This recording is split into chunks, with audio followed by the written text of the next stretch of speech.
Painkiller Ready, episode 536 with our guest Cecil from GoodBadFlicks. Taylor? This episode of PKA is brought to you by Blue Chew and SmartMouth, a couple of wonderful sponsors. We'll hear more about them later. Kyle was ecstatic when Chiz announced we were going to have Cecil on because he's like, really? I've seen, and I'm not exaggerating here, literally every single one of his videos. And so you've got a million questions to I'm a add. huge fan. I love your channel so much. Like just the intro, the good, bad flicks. Like when I hear that, like I have an emotional reaction to it because it has been there for me through so many ups and downs in my life. Like whenever I got in a little legal trouble a couple years ago, and like I just sat down and watched 15 hours or something of your videos or something like that, just drunk as fuck, just like at least I have this, you know. and I love every one of those videos. I really like what you do. Jump in here anytime, but it seems to me that you find like some hidden gems, these good bad flicks, you know, these movies that maybe didn't get the appreciation they deserved.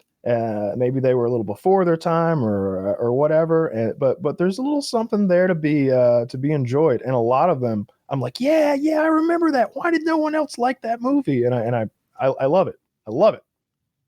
Thank you, man. Yeah, that was really what I kind of intended to do. Like originally when I started, it was right around like late 2009. Well, actually, yeah, late 2009 when everybody was into the whole Reviewiverse thing, where it was take whatever popular movie and just crap all over it. And that was the popular thing to do. And I was talking to some friends of mine who I have friends like all over the country. And I was like, hey, if I started doing a video series where I talked about movies that I liked, would you guys be interested? And they were like, yeah. So I started putting them together, and I'm kind of meticulous when it comes to like the way that I do things. So I originally wanted to have my video out. My first video was going to be out in December, and it was going to be a Christmas movie. It was Don't Open Till Christmas. And because of the fact that I couldn't decide what to name the channel, what, you know, all the different details of it, I ended up not getting that video out until March. So everybody who has seen the first video, they're like, wait, why was your first video a Christmas movie that came out in March? And I'm like, well, I'm a little slow going with some things. I really like to kind of make sure that it's as good as it could possibly be at the time. And I've kind of ruled a lot of my videos like that. I've tried to do something different. I've tried to present things in a different way. I've had so many people that ask me, you know, oh, why don't you do a video on like The Room? And I'm like, well, there's nothing really I can bring to the table that hasn't already been said. Mm-hmm. But a video for something like Species, I was able to kind of not necessarily uncover, but there was the whole angle with that, with the H.R. Giger skull train, the nightmare train that he had, and everything that I had seen. Like nobody was really ever talking about how much the studio screwed him over on that. So I was like, well, there's a really good angle to throw in there. And that's kind of the thing that I do whenever I look at certain movies to cover. I always want to see if there's something else that I can bring, something unique, something that will keep people engaged and interested, and not just tell me, oh, I've heard that a million times. I'm not an H.R. Giger expert or anything. I'm certainly aware of the work that he did for Alien, you know, designing the creature, the sort of biomechanical fetish that he seems to have as a designer. And I would describe it as a fetish because a lot of his, I don't know what he is. I would describe it as artwork. I would describe him as an artist, but I don't know what he did before his work started getting used as inspiration and designs for film. What's his background? He's an artist. He's a very unique artist. I mean, he delves into a lot of different things. He'll paint, he'll airbrush, he'll sculpt. As far as his background, I don't know too much of it beyond basically where he started with. I mean, he's done stuff before the biomechanical thing, but I think that was really kind of his landmark. That was the thing where, oh, this is his style. This is the thing that he does. And that was really the thing that got him the most attention.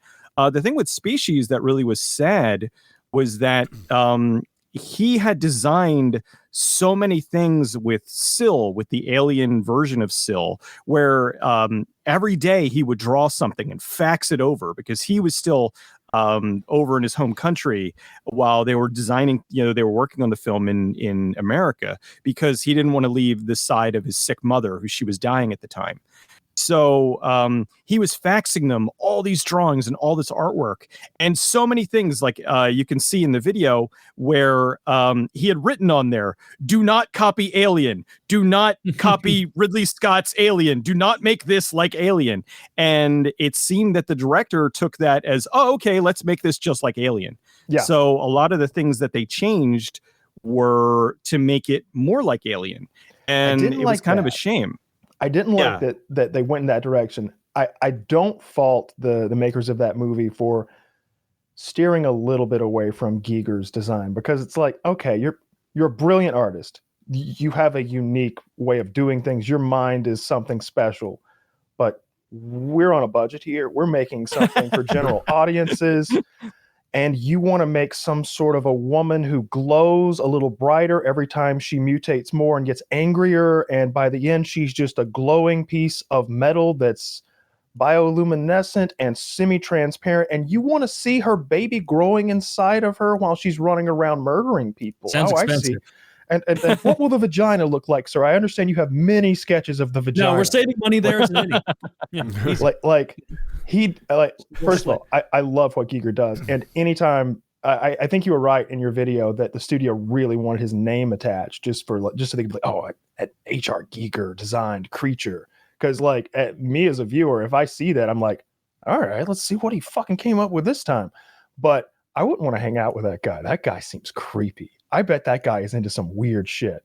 Absolutely. Weird. He seemed like his artwork is all this really it's like women, and it's almost all female, and it's almost all semi-sexualized, but it's also like this they're like half women, half machine, half demon, and they're in like all sorts of weird positions, and like it's really weird to look at, and it's beautiful. He's incredibly talented, but yeah, I don't fault him for not going along with everything he came up with, but I didn't like that. Like the poster for that movie, for example, like you pointed out, it's like, come on, this is just a complete ripoff. There's even like green glowing light on it. Come on.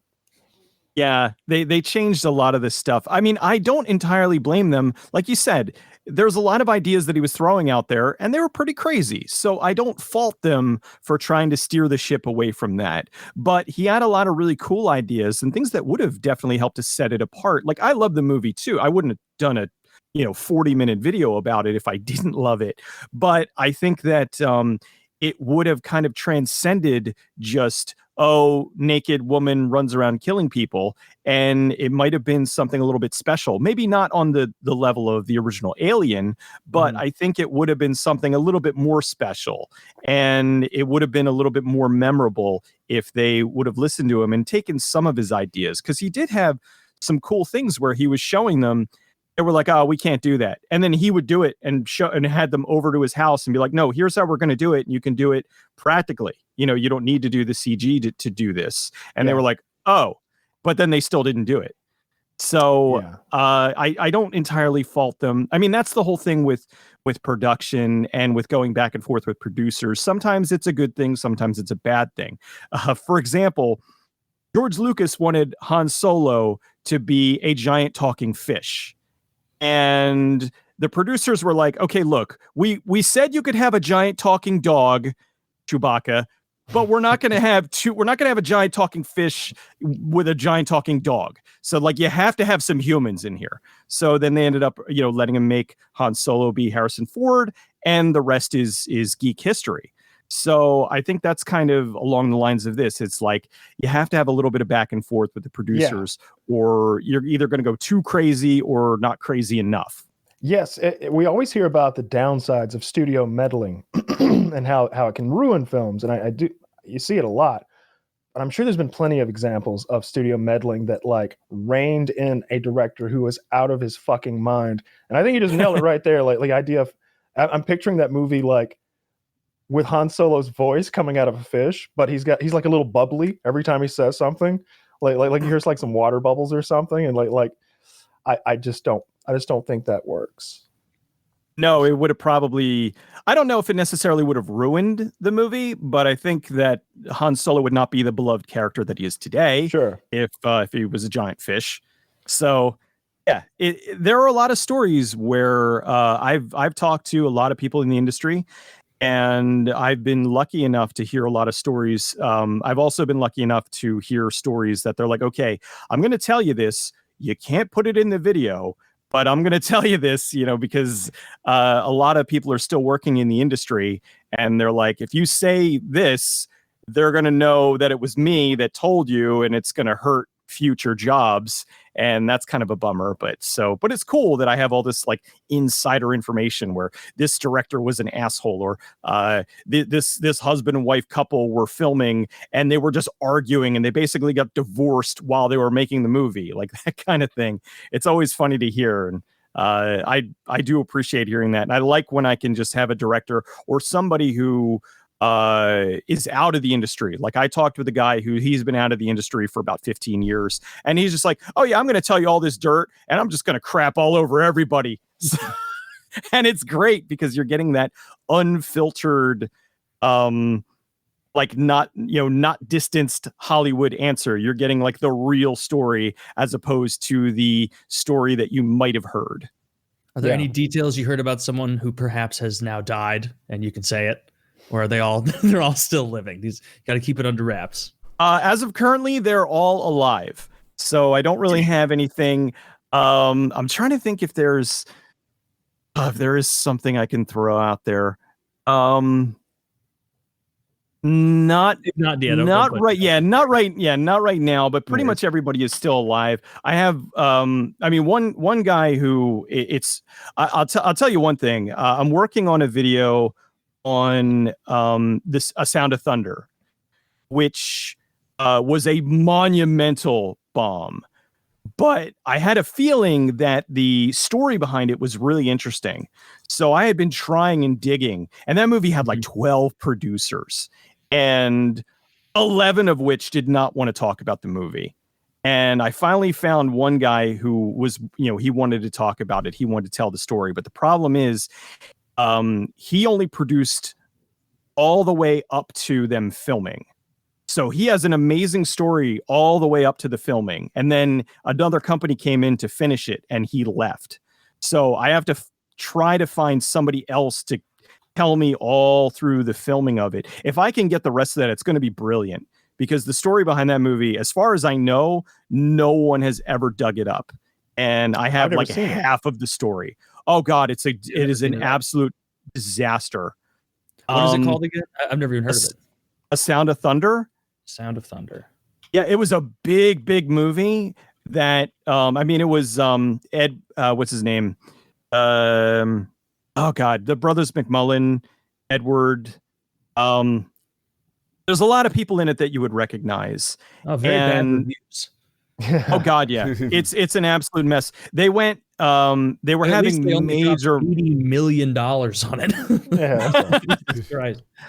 Yeah, there's a lot of stuff about how they just were doing the CGI for it, and they had to redo the CGI for it, and the company was going bankrupt at the time, and so many problems they had. What are your thoughts on CGI versus practical? I've said in a lot of videos before how much I hate CGI, not because I hate it as a whole, but I think that originally when it blew up with like The Abyss and with Jurassic Park and all that, it was being used as another tool. Mm-hmm. And now it used to be just kind of the scalpel, and now it's the hatchet. It's everything. And it's frustrating because you have a studio that will come along and they'll be like, okay, this movie is going to be out on, and they announce the release date before they've even started filming. So they do the movie, and then they hand it off to the CGI artists, and then they're like, okay, well, you've only got this much time to finish, and they're like, well, we can't finish this in this much time, and they're like, well, we don't care, and they rush it, and that's why so much of it looks like garbage, is because they'll rush it out the door, they won't get it finished, they'll send the footage to like 10 different studios. So that's why when you're watching a movie, some of the effects look really good and some of the other effects look really bad. It's because this studio had a year to work on it, and this other studio had like 3 months to work on this other scene. And it's The Abyss is a good example of that scalpel, like oh yeah. I don't know, was that ILM or somebody? The sort of the creature comes in and it's water. It's not the actual creature. It's like their probe, but it's like water in the shape of like a tentacle at first, and then it forms the face of Mary Elizabeth. I can't pronounce her last name. Master Antonio. What an awful last name. They should change that for Hollywood. And then she made it more complicated. She got married, and I believe it was Mary Elizabeth Master Antonio Foxtrot. Jesus Christ. Yeah. Like a military call out. There's like a 90-minute documentary about that movie that I love, where they show the making of it and all the behind the scenes, and it's absurd. They did all of that in a giant water tank, and like when Ed Harris is you see like the liquid going in his helmet, I'm pretty sure they're just filling his helmet up with liquid. He almost drowned. Could like they have twice. Put a little lens in front of it? Like the sippy cups kids have with liquid. They wanted the bubbles on his skin or something like that. And then there's the scene where Mary Elizabeth, can't pronounce her name, is like drowned, and she's lying topless on the ground, and Ed Harris is like performing CPR, and he's like, "Live, damn it, live!" And he's slapping her in the face, like full on slapping her.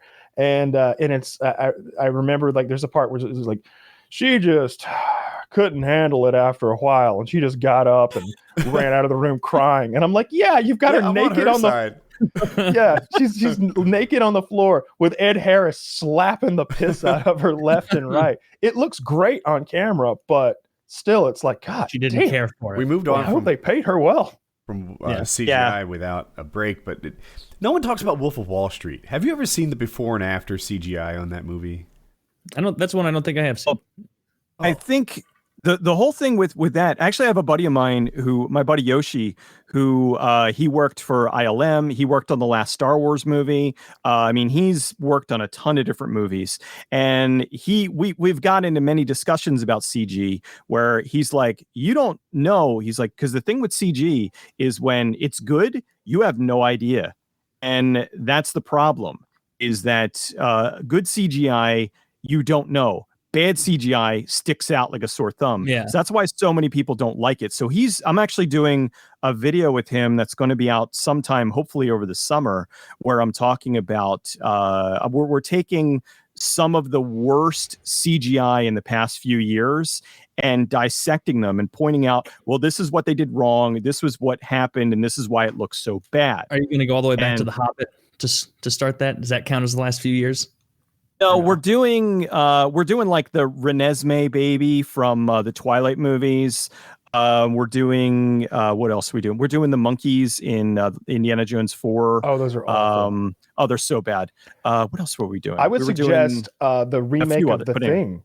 The remake of The Thing, because that's such a really good example, because what they did first was all practical, just like the original John Carpenter's version. Mm-hmm. And then the studio looks at it and goes, let's paint over all your hard work with CGI. That's the ticket. So that's what they did. So like, I would imagine that somewhere there's a version with quasi-finished practical effects, like the tentacles and the heads with spider legs and shit, and all of that. Practical effects are overrated as fuck. No, I'm they're so not. tired of people ripping on CGI. Practical effects are always this bullshit of like models and puppets and fucking cotton spider webs. Everyone's like, look how great this practical is. Dude, it looks like a fucking puppet. Yoda looks like bullshit. Baby Yoda is sucks. Baby Yoda should be CGI. He clearly looks like a children's toy. It's ridiculously bad. Wolf of Wall Street, on the other hand, you need to see the before and after pictures. Like that scene where they're playing tennis at the end of the federal prison looks nothing like that. Now, I'll grant you, it seems like unnecessary CGI. If you've watched it, like, this is what the marina looked like before, and this is what the marina looked like in the movie. Nothing like each other. You didn't like Gremlins either? Different and about the same, but... I like Gremlins. Yeah. You know, Gremlins is bullshit, too. It's just a bunch of puppets bouncing around and microwaves, and, like, it's like a children, like, variety of making a movie, right? They just take shit from around their romper room and tear their little cotton guts out of it, and they're like, look at our fantastic practical effects. It's overrated. It's overrated. And they say, oh, look at Mad Max. See, practical effects done right. Dude, if you watch the pre-CGI version of Mad Max, it is underwhelming, boring bullshit. And then they CGI it into something wonderful. And guys say, look at this. Now this is what practical effects are. No, practical effects are like 10% of what you're liking there. I disagree with the... Like, I feel like you're taking the absolute worst example, like Gremlins or Baby Yoda, when like the real example should be all of like the human-sized actors in every film, where like really Lord of the Rings and The Hobbit are two excellent examples of it, where The Hobbit, your uncanny valley alarm is going off the entire time because every single person on screen looks fake except for Gandalf. There's a breakdown of Sir Ian McKellen on the set of The Hobbit, where he's like, this isn't acting. He was like, this isn't acting. This isn't why I got into acting. And it like showed him on the set of The Hobbit, and he has to pretend everything. He's just one guy standing there. Every single dwarf, every character, even the ones that are portrayed by real actors, are added later. So he's not even near anyone. So like, it gets you worse performances out of really good actors like Sir Ian McKellen. And also like when you're comparing the practical effects of like Lord of the Rings, they're building the armor. Even Harry Potter, they're building the armor. The outfits look really good. You're not getting that tinge in your head of that's not real, that's distracting. Like, it's just better. When they do it right, it's just better. I see like, you know, Gremlins, that was like supposed to be silly, right? It was supposed to be over the top and like these little kind of puppet looking things. In Lord of the Rings, when there are the massive scenes, you know, 2 towers, I don't know, Battle of Helm's Deep, for example, is there not a bunch of CGI people rushing it? When there you is see that only, only top down. And see, I think that's a good use of it. And initially, Lord of the Rings was so early on that they have trouble with it because all the CGI people would run away. And so they only had like real people run for it, but they fixed that. So but it was like all top down. And you just see hordes of, you know, the men and elves running at Sauron's forces in the very beginning of Fellowship of the Ring. That's a great use of CGI because you just can't equip that many guys. Yeah. Now you want to see a great use of practical effects. Watch the Battle of Pelennor Fields, where Theoden and his men all up on the hill there with the horses. Hundreds of those guys are real. And so it like the thunder, like of the horses and everything, the intensity, it all. Or Battle of the Bastards, right? Battle of the where Bastards, so many of those horses were real. Like there's something that you can't see. That's a terrible. You didn't like Battle of the Bastards? Oh my God. It was great. It was just like the same thing for 20. It was how many Emmys did that win? Like, it was drawn out. And it was confusing to follow, and the plot armor. You're hard Jon to please, Snow, my friend. No, I like lots of things. I just don't like that. Jon Snow narrowly escaped. What'd they shoot? Like 5,000 arrows in his general direction, and they land all around him like he's that fucking dude on the spinning wheel with a circus that they throw knives at. Not like Marvel movies. Marvel movies are not. We rate them on a different scale. I like Marvel movies. Iron Man deserved to live. Like I don't know. Like back to the practical effects thing. Like The Void. It's probably a movie you've never seen before. I've seen The Void. I love The Void. I think it's brilliant. Sam Neill. It's not Sam Neill, is it? No. Well, no. Sam Neill was Prince of Dark. Well, not. What do you call it? Mouth of Madness. Mouth of Madness. Yeah, that's why I'm getting confused. It's the connection there. The Void was the one that was more recent. It was a couple years ago. Mm-hmm. With the triangles and all the guys outside wearing the hoods and everything, and a lot of practical effects, monsters, like tentacles and nasty body horror stuff. It looks excellent, and it's low budget. I love The Void for what it is. Like it's. You know, like every movie isn't like on the same level. When we recommend things, sometimes people are like, oh, well, this wasn't quite as good as Avengers Endgame. It's like, well, this movie cost $12 million. Yeah. Avengers Endgame was $250 million, and it's the biggest movie ever made. Different does scales Mandalorian here. have the best budget of any TV show going on right now? I'm not sure, but it seems like it's going to be super high. It's Disney, it's Star Wars, it's pretty high. Probably. It's pretty high. I think it's maybe 10 or 15 an episode. And Baby Yoda looks ridiculous. I find Baby Yoda to be very cute, endearing, and I don't ever have an issue with the way he looks. Now, I'll admit, I don't think he looks like if you were to like put him on like a nature documentary, he wouldn't fit in with the penguins. I'd be like, hey, wait a minute, that little green fucker doesn't look real. I admit that fully, but I think he looks fine for like a Star Wars universe creature. Like I think he looks just as real as that frog woman who was carrying her eggs, in that one episode, or the Devil Man, with the horns that was hanging out with Bill Burr. I don't look at the Devil Man and go, his horns aren't real. I did have a problem with who was the Jedi that had that? They're not horns. Ahsoka? It's like we had that discussion whether it's hair or tentacles. Yeah, it's either hair or tentacles. I'm not exactly sure what it is about 99 cents worth of foam, and I can't tell what they're even going for. CGI it, make it suck. You saw less. Clone Wars. I did, but it's been a while.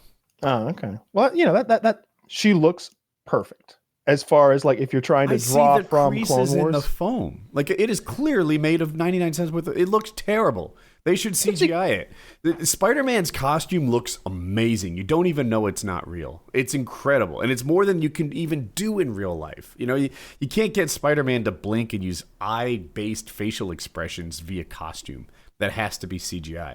And then we've got this woman, and I'm like, what is this hat? It was an arts and crafts day at school, and they just fucking stuck it in The Mandalorian. It's awful. All right, we spent $14,999,996, and we forgot about the lady with the hair.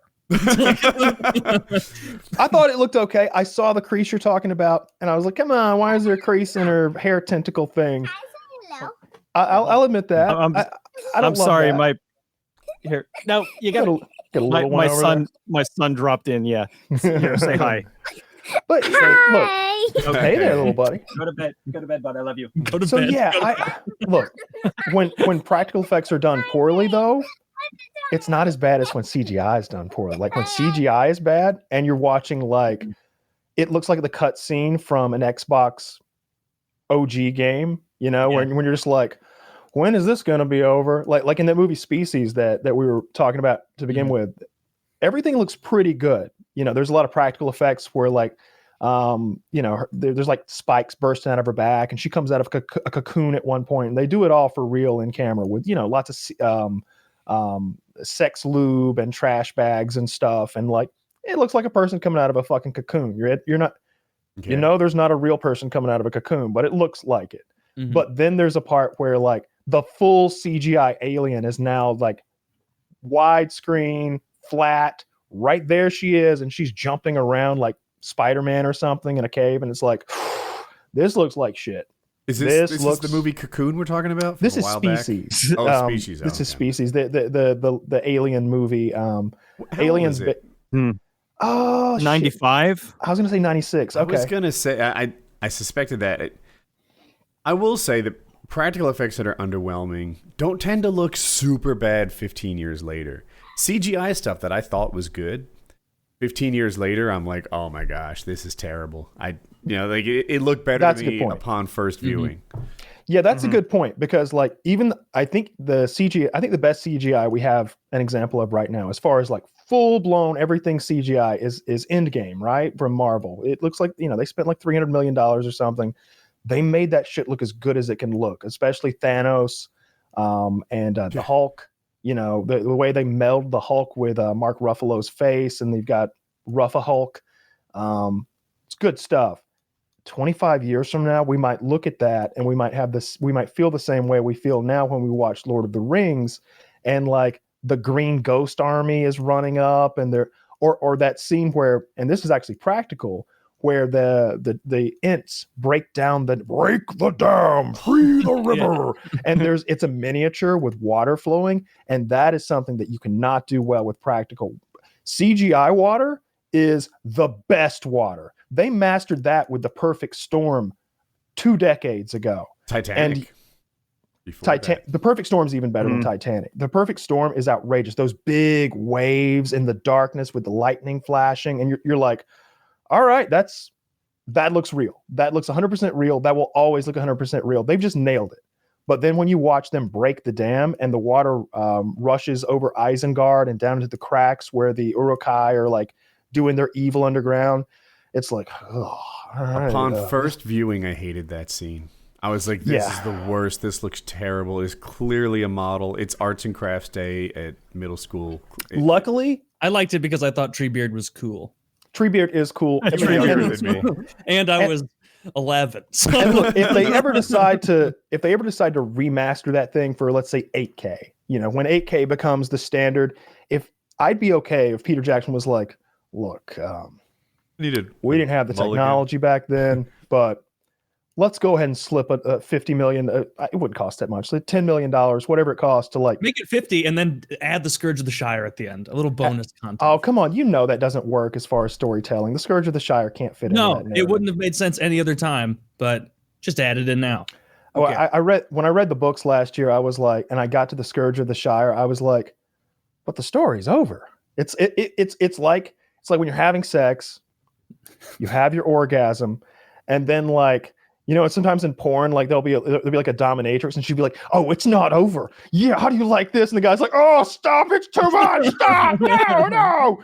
That's what the Scourge of the Shire is. It's like this should feel good, but I'm so done. Yeah. I'm so done. Like we're already finished. I was done with this 15 minutes ago, and oh god, it's just painful now. Why are there? That's such a great comparison. The hobbits are dying.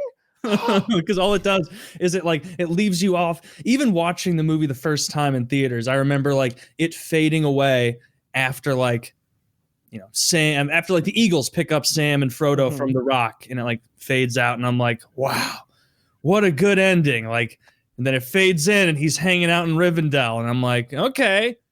And then they have like fan service reintroduction of characters, which did happen in the fucking books. And then really Bilbo's in the carriage, all Bilbo's over there, and have that old ring of mine. I'd love to touch it. I wish Frodo had been like, motherfucker, don't you know? Don't you? I wish, but he's cool about it. He's like, no, I'm afraid I lost your ring. Like, instead of just being like, are you fucking kidding me? You're not that fucking old. You know what happened. You don't know about the fucking battle and the armies, and you don't know about this. You don't know about this, motherfucker. That's what had to happen when like he's like eating his like elf steak or whatever in the morning. His elf steak and egg breakfast is like, Frodo's back, Master Bilbo, and he's like, okay. Oh, hello, who are you? Like, he's gonna fake it. He's like, everybody's gonna be so mad at me because it's pretty clear, 500 years of, or 100 years of this getting delayed is because of me. Yeah, that's the perfect example. That was clearly J.R.R. Tolkien being so obsessed with his world that he didn't want to let it go. And so he just kept adding more stuff. Pippin and Merry leading the charge against Saruman, and Grima coming back to the Shire. It's like now the stakes are so low. Where it's like, hey, send a fucking messenger to Aragorn. What's he gonna do? Oh, if this is still going, he'll just send an army from Gondor and conquer anything. Yeah. It's like there's nothing at stake. You've won. There's nothing at stake. It's just I remember reading it and being like, God damn, there's like 80 more pages left of this. What the fuck? How can that even be? I got through it. And the reunion feast was grand. They had, and it's like, oh, get ready. It feels like in like the early 2000s, you could get like the director's cut or like the DVDs that would have all these bonus features, and you'd watch them because you love the movie, but you'd be like, I'm glad they didn't include that. Let's watch the next scene. Glad they didn't include that. It's just like, this is just filler. This was rightfully cut. And then like every now and then there's a little gem or a different ending that's the better ending, like the Will Smith movie that's the copy of Omega Man. I don't know what Survivor. It's the one where the zombies. I Am Legend. I Am Legend. Yeah. Omega Man was the Charlton Heston version, and there's an even earlier version before that. Omega Man is great. I like Charlton Heston, but in any case, the alternate version of that's better than the theatrical version of that. You know, the ending is just it's just better. And then there's the Asylum knockoff, I Am Omega. I haven't seen that. That's so bad with Mark Dacascos. It basically think Sharknado, only the Omega Man. Okay. Well, Sharknado must be doing pretty well because they made 9 of them or something. Like, yeah, it became a meme movie. It became a meme. It became like a so bad it's good is people use that too much. Like there is a such thing as so bad it's good. It's frankly kind of the point of Cecil's channel. It's just like it's a lot of movies that are so bad they're good, or at least yeah, this is bad, but it's got redeeming qualities. You don't even know. Like look at the backstory of this. Like there's a lot of that. But Sharknado is like silliness for the sake of silliness, and it's almost like a parody movie at this. Speaking of like the way you said that, where it's like so bad it's good. Cecil, what would do you have any just off the top of your head of like the top few like so bad it's good, like that you personally recommend? Because I love movies like that. That's my genre. So bad it's good, especially horror. Oh yeah. Well, the initially, like, it's funny. Had I thought about it, this is just going to be a quick tangent. When I was originally coming up with the name for the channel, I wasn't thinking like so bad it's good movies. I was thinking like movies that, talking about the good and the bad, as well as movies that are perceived as bad, but really are good. John Carter of Mars. Well, actually, just John Carter, because that's how they released it. But I think if they would have put it John Carter of Mars, it might have done better. It's another one I want to do a video on. But I think that there's a lot of people out there that they'll see the name of the channel. I've actually gotten a lot of people who they're like, I've avoided your stuff for so long because of the name. And then I see it and that's not really what you're talking about. You're not, they assume that I'm doing something where I'm just trashing a movie, where it's like, no, I'm kind of talking about like the love of these movies. Mm-hmm. But some really so bad it's good movies. I just recently saw one I'd never heard of before, and I saw it and I thought it was hysterical. It was a movie called Dirty O'Neill. It was a movie from the 70s where it was this cop in a small town and every woman just wants to have sex with him. And like, nice. It's like ludicrous. Like he'll see a girl hitchhiking and he'll pick her up and she's just like, hey, and then they're having sex. And then there's a girl who is she's holding she's jumping out of a cake for like a bachelor party, and all the guys are so horned up they all chase her around the hotel, and the cop happened to be there and he sees her and she's like, save me, and they go into like a supply closet, and then while they're in the supply closet they're like, what are we gonna do in here? Oh, let's have sex. And then it, like about an hour into the movie, there's a brutal rape, and it's like, oh, it kind of like it hits you, and then all of a sudden it turns into like this revenge movie where not the cop everybody has to wanted go to after him, apparently. Right, that was the thing. He didn't. It was these gang members who came into town. It wasn't Dirty O'Neill. Dirty O'Neill was the hero throughout all this, and then he has to go out and get revenge on the guys. It's a crazy movie. That one's really good. I'm trying to think of horror movies that are bad. There's Scared Stiff, which is one I did a video on a while ago. That one is pretty crazy. That one's a lot of fun. It's all about just evil pigeons. And like, is it the 1953 or the 1987? There's a the 1987 movie. One. Okay. There's a horror movie called like The Hole, or The Hole in the Ground, or something like that, where the little boy is going to the hole in the woods and there's like a creature down there or something. Oh, The Pit. The Pit. Yeah, where it was actually the book that it was adapted from. It was all about this kid who was just like mentally disturbed. And when the director who got the job basically got the job because he was the only one at the studio at the time. They called up and they were like, hey, you're a director. And I was like, yeah, you want to do a movie? Sure. And so like they gave him this movie to do, and he ended up changing the whole thing and made it all about this. There was actually these little demons, and it's that one's a lot of fun. That one is another one that's he's just crazy. like luring people to the hole or the pit and like either tricking them into like he's like go long, like or and then they'll fall in the pit and basically feeding people to the demon creatures that are down in the hole. That one's kind of a so bad it's good for me. Things like the Ghoulies. Which is kind of a Gremlins knockoff, Puppet Master movies, In the Mouth of Madness, to some extent, like it's pretty ridiculous. But I like all that stuff. I like horror. I like horror for what it is. I can watch a bad horror movie and see sort of like, okay, I see what they're going for. All right, this isn't supposed to be scary. This is supposed to be ridiculous.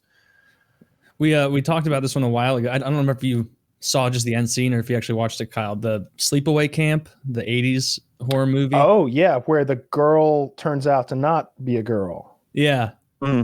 Where it's just have you seen that one, Cecil? I think everyone has. Yeah, I did a video on it a while ago with it's crazy. That one is the movie where a lot of people, they don't remember it, but they're like, what was that movie where it was a horror movie and it was a girl, and then at the end, and it's like, oh my god, it was, that's a dick. And then at the end, it's like, oh, she grew a dick and a foot taller. Same face though. Yeah, yeah.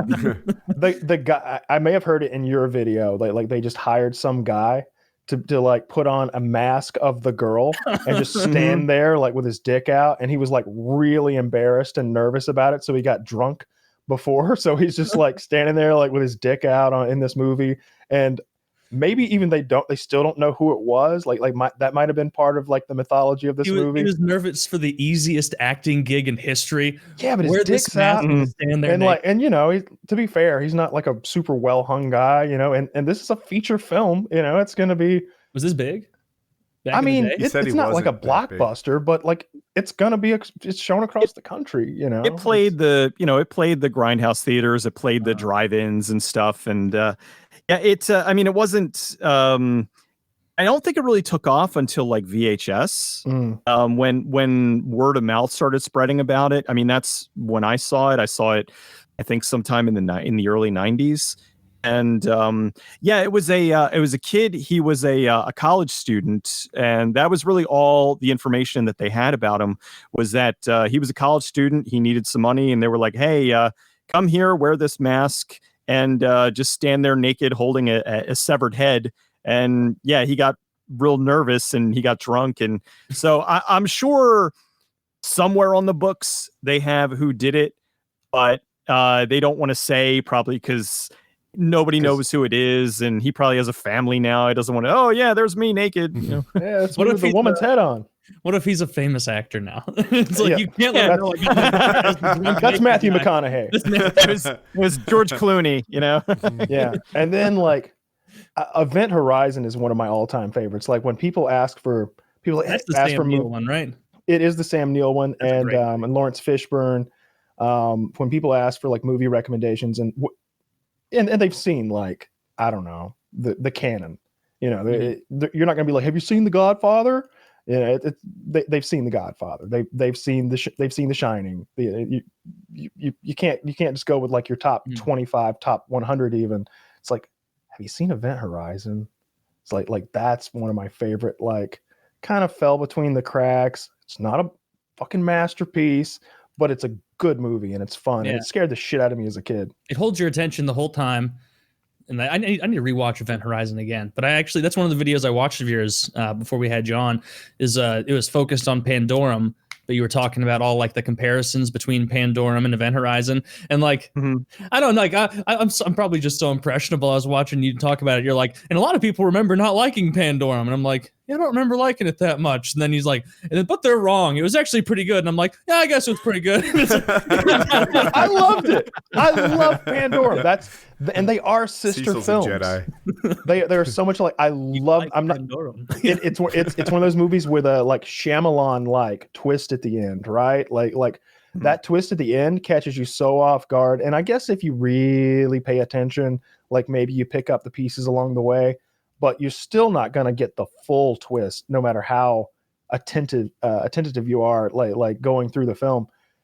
Great twist at the end, great acting by everybody involved. I'm spacing out on the actor's name. Quaid is the star. Dennis Quaid, Ben Foster, and Cam Gagande. I'm a big Ben Foster fan. I like him in everything he's done. I thought he was excellent in 30 Days of Night.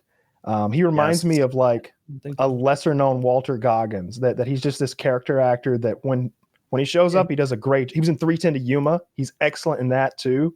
I like him a lot. I've never seen him do a bad job. Dude, him and Hell or High Water. Holy man, he was just amazing in that. Did you ever see that one? I've been meaning to see that. That's got Chris Pine in it, right? Yeah, it's Chris Pine, Jeff Bridges. Really terrific film. Yeah, I think maybe I had some stuff going on when that came out, and I wasn't watching anything. There's a few like my life is like split into these like periods of time where it's like, oh no, I didn't see anything between 2010 and 2012. Like I have no idea what was happening during those years. And then like 3 years ago, it's like, yeah, I didn't really catch anything. I wasn't around. But I think that falls into one of those cracks one way or another. But I've been meaning to watch it. I've seen previews and I've seen like a few like teasers of it and little clips of it on YouTube. Like there's a scene at a gas station maybe where they get into a fight or an argument or something that's really good. But I haven't seen it. So like we were talking about Pandorum. Like I think it probably was good, but I don't really hate any actors or actresses. But there is something about Dennis Quaid. I hate Dennis Quaid. I think he's terrible. Really? I've never seen. There is, as long as I can remember, like if I am scrolling past something and I'm reading the description of a movie and it seems interesting and then it says starring Dennis Quaid, he is the one name in all of Hollywood where I'm like, I think I'm going to go watch a Nick Cage movie because I actually like Nick Cage. It's funny how like not good he is at a lot of his acting roles, but I like him. I can't help but like Nick Cage. There's something about him. Dennis Quaid just. I don't know what it is. He never did anything to me. It must be some movie I watched when I was a kid, and I'm like, this guy fucking sucks. I hate him. Are there any actors like that for you guys where like you'll see the name of the man or woman and you're like, maybe another day? If I see Jack Black, I'm like, nope, not doing it. The only Jack Black, like I can't watch Jack Black actually try. I've got to watch him in something like Pick of Destiny.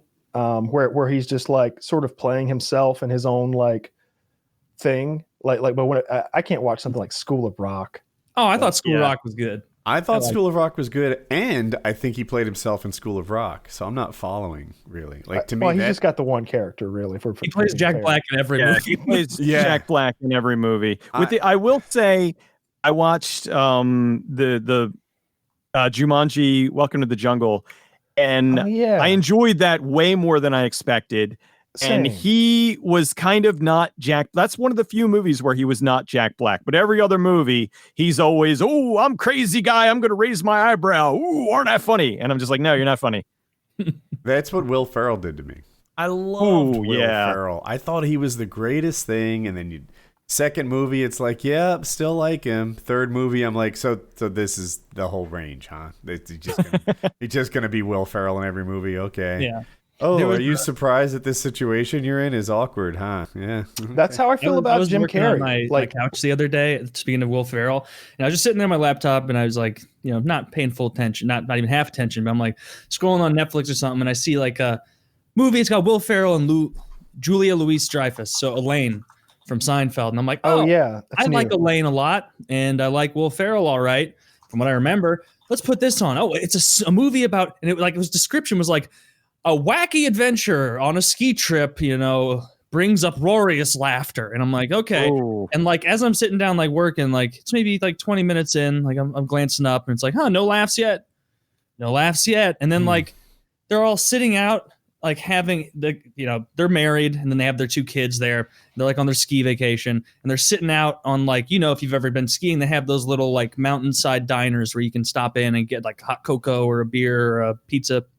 And they're sitting there on the outside and they see an avalanche start to come down and they're like panicking. And then it gets to the point where they know the avalanche is going to actually hit that building. And so they go, everybody's freaking out. And Will Ferrell just stands up, grabs his phone, and runs inside and leaves his family out there.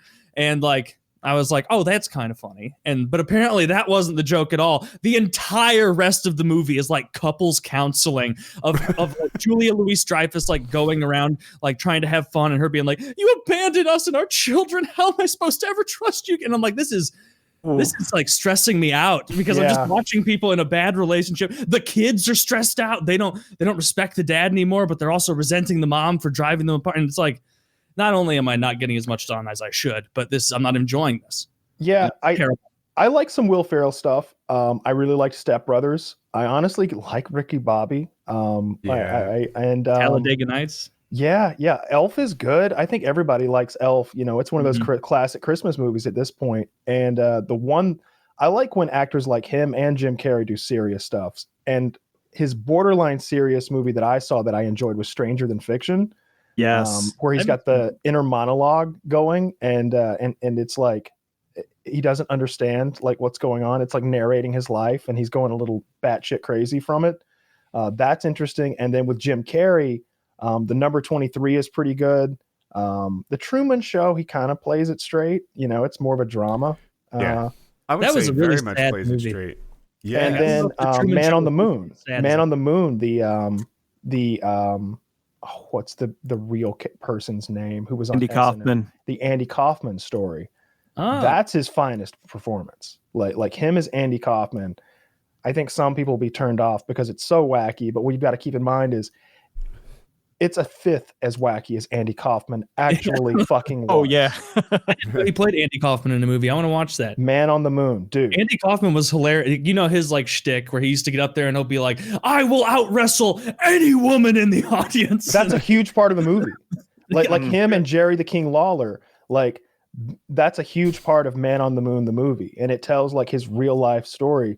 You know, he was on that TV show. Was it called Taxi or Taxi something or another? Taxi. With Danny DeVito and a few other people who went on and did big stuff.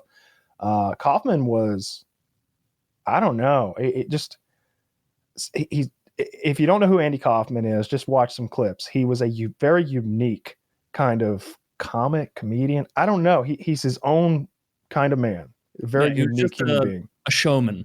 You either love him or you'll hate him. I'll say that. There's parts of it I'm just like, God, I would hate to be in the same room as this human being. I would have to kick this guy's ass at some point, right? Like you can't. You're not a woman. He didn't challenge you. He's one of those people who like takes the joke way too far, and it's just like, dude, are you still kidding, or are you being a cunt right now? Like, am I gonna have to whip your ass? That's Norm Macdonald.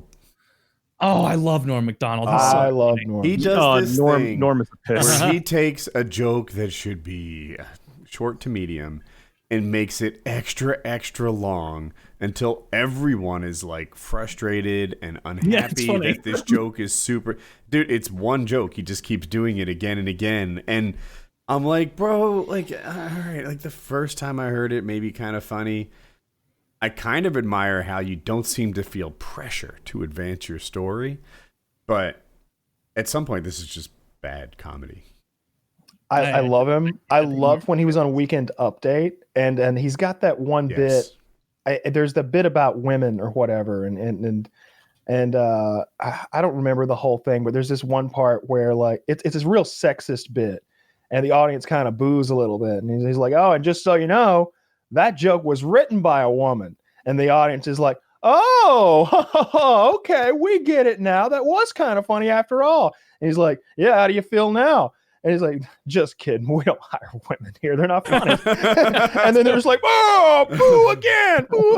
And it's just like, that's well played. He takes them up and then down and then up and then down. I loved him on Weekend Update. I like almost everyone on Weekend Update. I don't watch it anymore, but it seems like a lot of careers peaked on Weekend Update.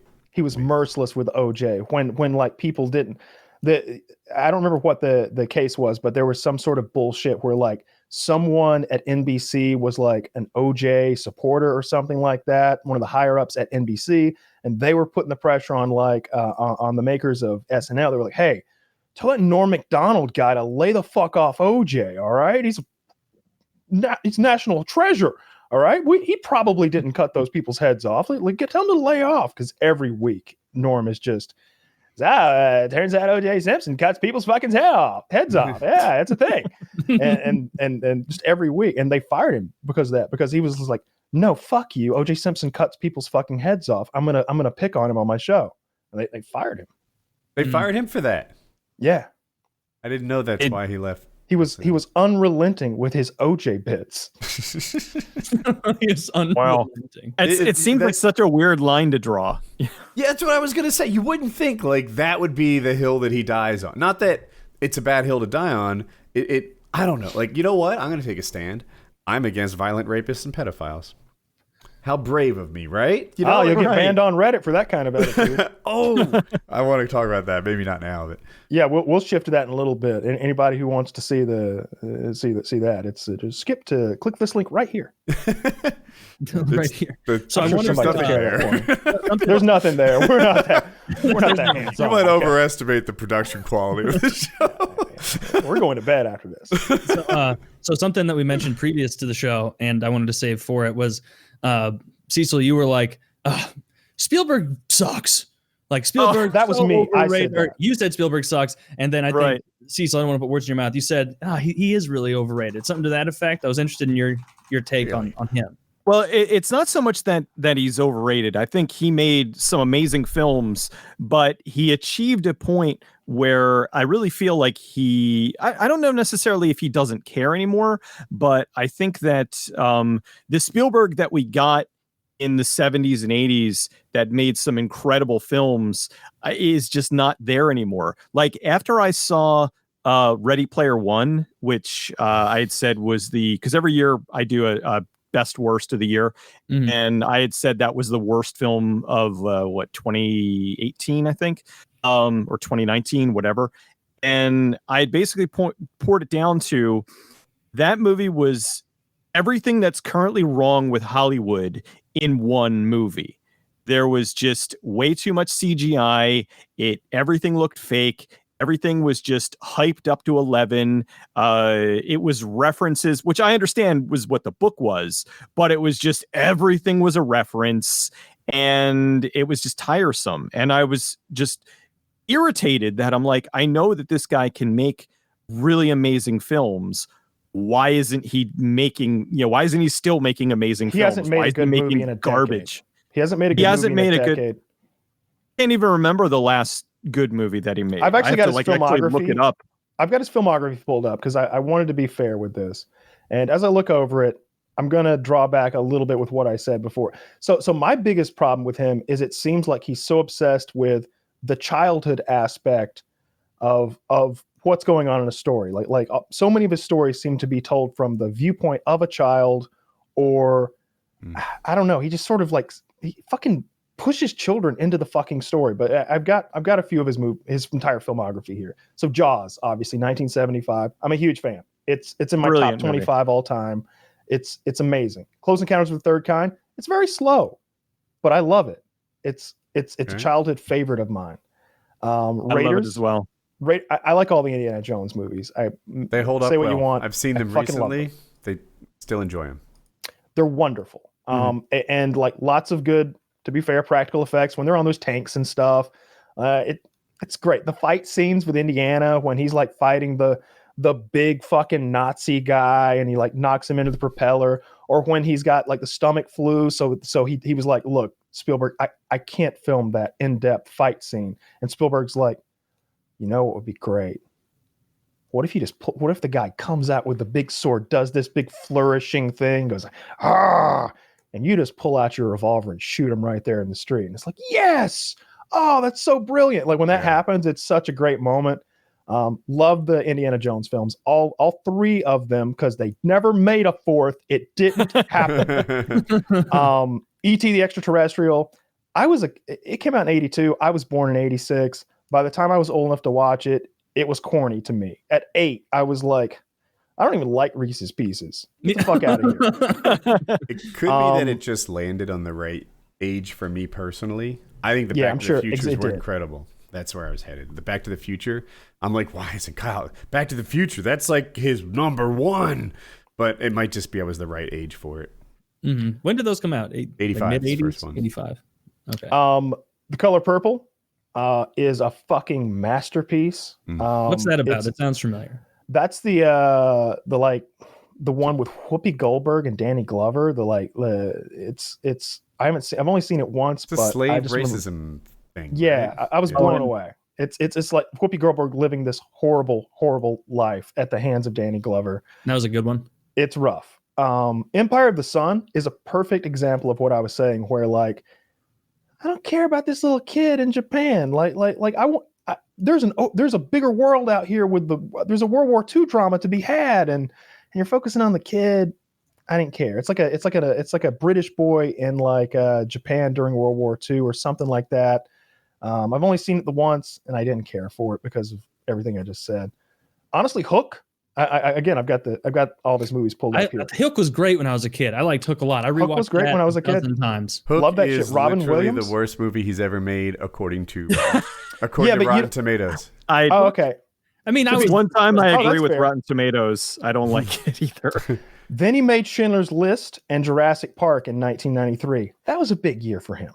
All right, that was a Park big year. Huge. I mean, I wasn't watching Schindler's List in the 90s. I was watching the Jurassic Park. Of course. Yeah. Then Amistad in 97. And then, of course, in 1988, he makes one of the greatest films ever made, Saving Private Ryan, probably the best war movie that's ever been made. Just a perfectly cast, perfectly filmed, perfectly written drama. That's my favorite movie he's ever made. Of what I've seen. I haven't seen all the ones you've listed. The good thing about Saving Private Ryan is even though that movie took like a lot of sort of twists and turns, like it wasn't all just about one thing. It wasn't about this beach. It wasn't about a particular battle that they built up to. They were winding around and it all fit. They didn't do Inglourious Bastards where dude, this was an amazing super duper movie. And then there was like a movie theater burning thing. Au revoir, Shoshana! Yeah, and then we just lose the plot entirely. And then for some reason, this woman is part of the movie now. Look, I've said it before. I'll say it again. That's his worst movie. That's Tarantino's worst movie, Inglourious Bastards. I hate the Shoshana storyline. I wanted to watch a movie about, imagine this, the Inglourious Bastards. The titular Inglourious Bastards. Every scene when he's going with the bat and he's like, "Oh, the bear Jew," and he's gonna fuck up. I'm like, man, this movie's gonna be awesome. And they should have had a little disclaimer that's like, "This is the last time you'll see anyone doing this. Walk out of the theater." You're gonna in about 45 minutes there will be a cool scene in a tavern. And then leave. So go take a long shit now. Be back in 45 minutes. The Bowie knife scene at the very end is a good payoff. But you're right. There's just a huge. It's extra content. They could have shortened that movie and made it better, which is something I don't usually say. But Saving Private Ryan, every second of that movie made it better. Agreed, 100%. And then like the next in 2001, he has two more that are like a little different for him, right? He did AI. Before that one, Cecil, you had something on Saving Private Ryan? Oh, actually, I was just going to say, did any of you ever see the inspiration for Inglourious Bastards, 1978's The Inglourious Bastards? No. Never seen that one. Never heard of it. It is better? Well, it's yeah, it's better because I think I like Tarantino a lot, but I do agree with a lot of the things that you said that is Inglourious Bastards. It went on longer than it needed to, and there was a lot of unnecessary subplots and stuff. But The Inglourious Bastards is just a fantastic Enzo G. Castellari just war exploitation film with Fred Williamson and Bo Svensson. It's out on Blu-ray now. It is a really, really just cool movie that Tarantino openly admitted that he kind of cribbed the name and then various ideas from that one and imported. He draws from a lot of sources, and he often I mean that's his thing, and I'm perfectly fine with it because he almost always. I feel like he's the guy who's like making a mixed drink and he's using Coca-Cola, and it's like, yeah, he didn't invent Coca-Cola. And it's like he made a nice fucking drink here. All right, are we gonna shit on him for using Coca-Cola? You wanted to make his own cola first. It's just like right. He takes Coca-Cola and some orange juice and some rum, and he creates his own fucking thing that's beautiful. most of the time. Look at Django. He did a couple of films that are sort of like this reimagining of history with a bit of revenge, right? And in Django, it was African Americans getting sort of their revenge against slave owners. That's the whole story, right? It's a slave getting his freedom and then gunning down a whole plantation of racist slave owners. And Inglourious Bastards was almost the same thing. It's Jews getting revenge against Nazis. But then for some reason there's that whole subplot with Shoshana, and to be fair, that's still Jews getting revenge against Nazis. But God, when the A side is Brad Pitt and Eli Roth and whoever is playing Hugo Stiglitz, like all those guys, and then the B side is Shoshana, who is a fine actress, whatever her real name is, but that's not why we're here. That B side pales in comparison to the other thing. Like if they had just stuck with the Inglourious Bastards and given me show me the whole ambush, right, that leads up to the bear Jew cracking the German with the bat. Let me have a couple battle scenes. If you pay attention, we never get to see the Inglourious Bastards do anything. No, they sold us an action movie in the previews. I remember seeing the previews and being like, oh, it's going to be like a World War II action movie, and it's mostly dialogue, and not that the dialogue is necessarily bad, just that it's like, oh, well, this isn't at all what I bought a ticket for. And those scenes with Winston Churchill and Mike Myers and whatever that guy's name, who's like the British spy who's coming in, and he holds up the wrong three, at one point. That's a beautiful fucking scene. I love that. It's not that I'm like, come on, Brad Pitt's not on the screen. What the fuck? It's just that whenever Shoshana's on screen, except for that first part, when you've got the Jew hunter and that guy that looks just like you, having that whole conversation. Monsieur Lapidite, your daughters are beautiful, Monsieur Lapidite. You're harboring enemies of the state on the floorboards, are you not? Yes. You're hiding them under the floorboards. he drinks that poor man's all of his delicious milk. I love that. Like Christoph Waltz is great. Yeah. Anything he's in, like I was so sad that they couldn't get Christoph Waltz for The Hateful Eight. It's clear that role was written for him. The mustachioed guy with the hat, who's played by Kurt Russell or something. No. It doesn't matter. I can't think of his name right now. But in any case, it's clear that part was written for him. Christoph Waltz is fucking amazing, and I love him in everything he does. But yeah, I don't know. That movie was a big letdown. Kurt Russell was in it, but that's not the role that. Oh, I thought you were talking about that guy. He's one of the bad guys, like English Bob or English Mike or something like that. He's one of the gang. It doesn't matter. Waltz plays a bad guy really well. Yeah. But yeah, getting back to the Spielberg filmography, Minority Report, I like that a lot. As I go through here, I'm like, wait a minute, I guess he is pretty fucking good. I liked AI, Artificial Intelligence, that little Haley Joel Osment movie. Ooh, that was and then Catch Me If You Can. He made the same year as Minority Report. That's a fucking killer with Leonardo DiCaprio. I didn't like War of the Worlds. War of the Worlds was so bad. Yeah, it was. The kid made it through all of when at the end he comes up over I'm like, oh no, and he made it there before them. No, I'm not buying this. Yeah, like come on, kill some kids, Steven Spielberg. I don't know. His kid thing annoys me. It's always about a kid. Even in Minority Report, it's all about a kid.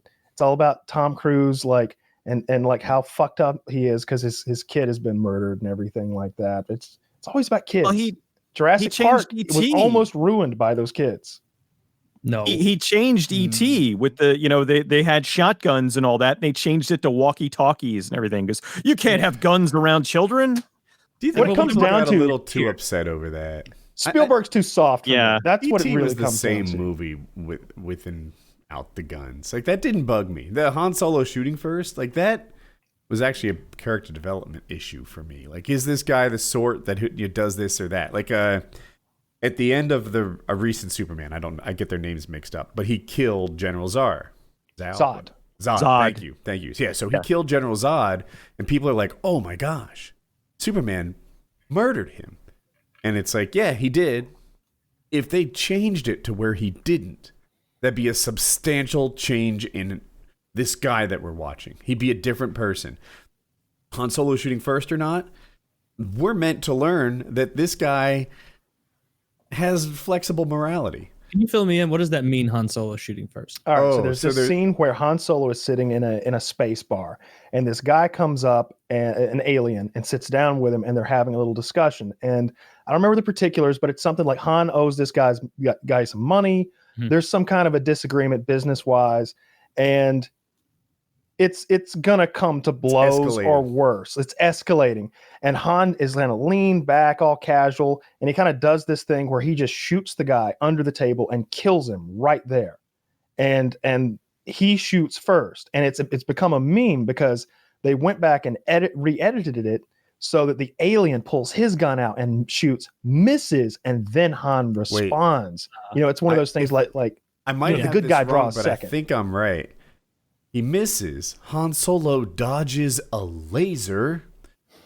Right. Pause on that. And then, of course, he accurately shoots the other guy and kills him. Because like Kyle said, good guys shoot second. And it's like, oh, no. That matters. That matters because we're establishing whether he is flexibility with his morality. We're establishing that Han Solo is a smuggler. He's kind of a bad guy, but he's our bad guy with a heart of gold, whatever. Like that's what we're learning. So that mattered. On the other hand, E.T., when they put walkie-talkies in the Secret Service's hand, I don't care. I'm with you 95% of the way there. Yeah, it's important for Han Solo's growth as a character. That he starts off, he's this dastardly guy who's on the fringe of legality and morality, and at the end of the trilogy, he's got to make this decision where it's like, you know what, I could run, I could profit, I could escape and live, but nope, I'm coming back with a Millennium Falcon. I'm gonna fucking ride in there and help my friends. I'm willing to risk my life for my friends, and that's Han Solo's journey. It's his growth as a character.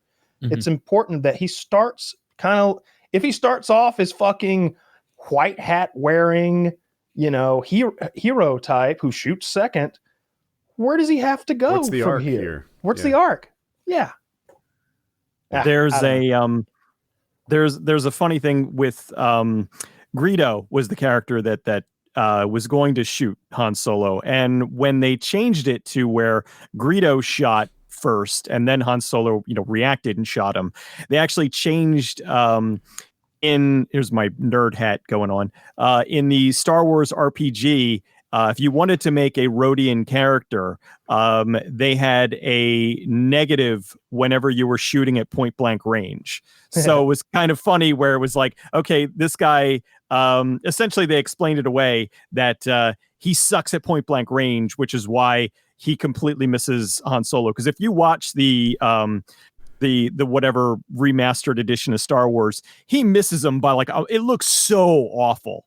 Like he's holding his gun and the bullet or the laser just goes way in the other direction. It looks so fake. I think that's one of the biggest problems with it is that it just doesn't look right. If you don't know this scene at all, to the viewers, picture two guys at a bar sitting at a table the size you might play poker at. Like a Western type bar table. You don't miss from there. You don't miss from across the 3 table. feet. You can touch it with the gun.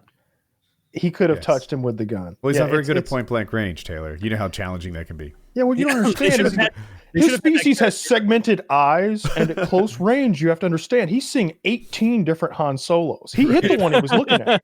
They should have redone it and made it if this is a word, cycloptic creature, and then be like, oh, it's shitty one eye and it's depth percent. At least then you got something, right? It's just bad. Yeah, it's just stupid. And also, if I'm understanding your guys' point, you want him to fire first. See the nothing to overcome. The anti-hero, it's easy he started as a hero and he made it all the way to hero. The anti-hero is a relatively new thing, and I think it began with Tony Soprano. In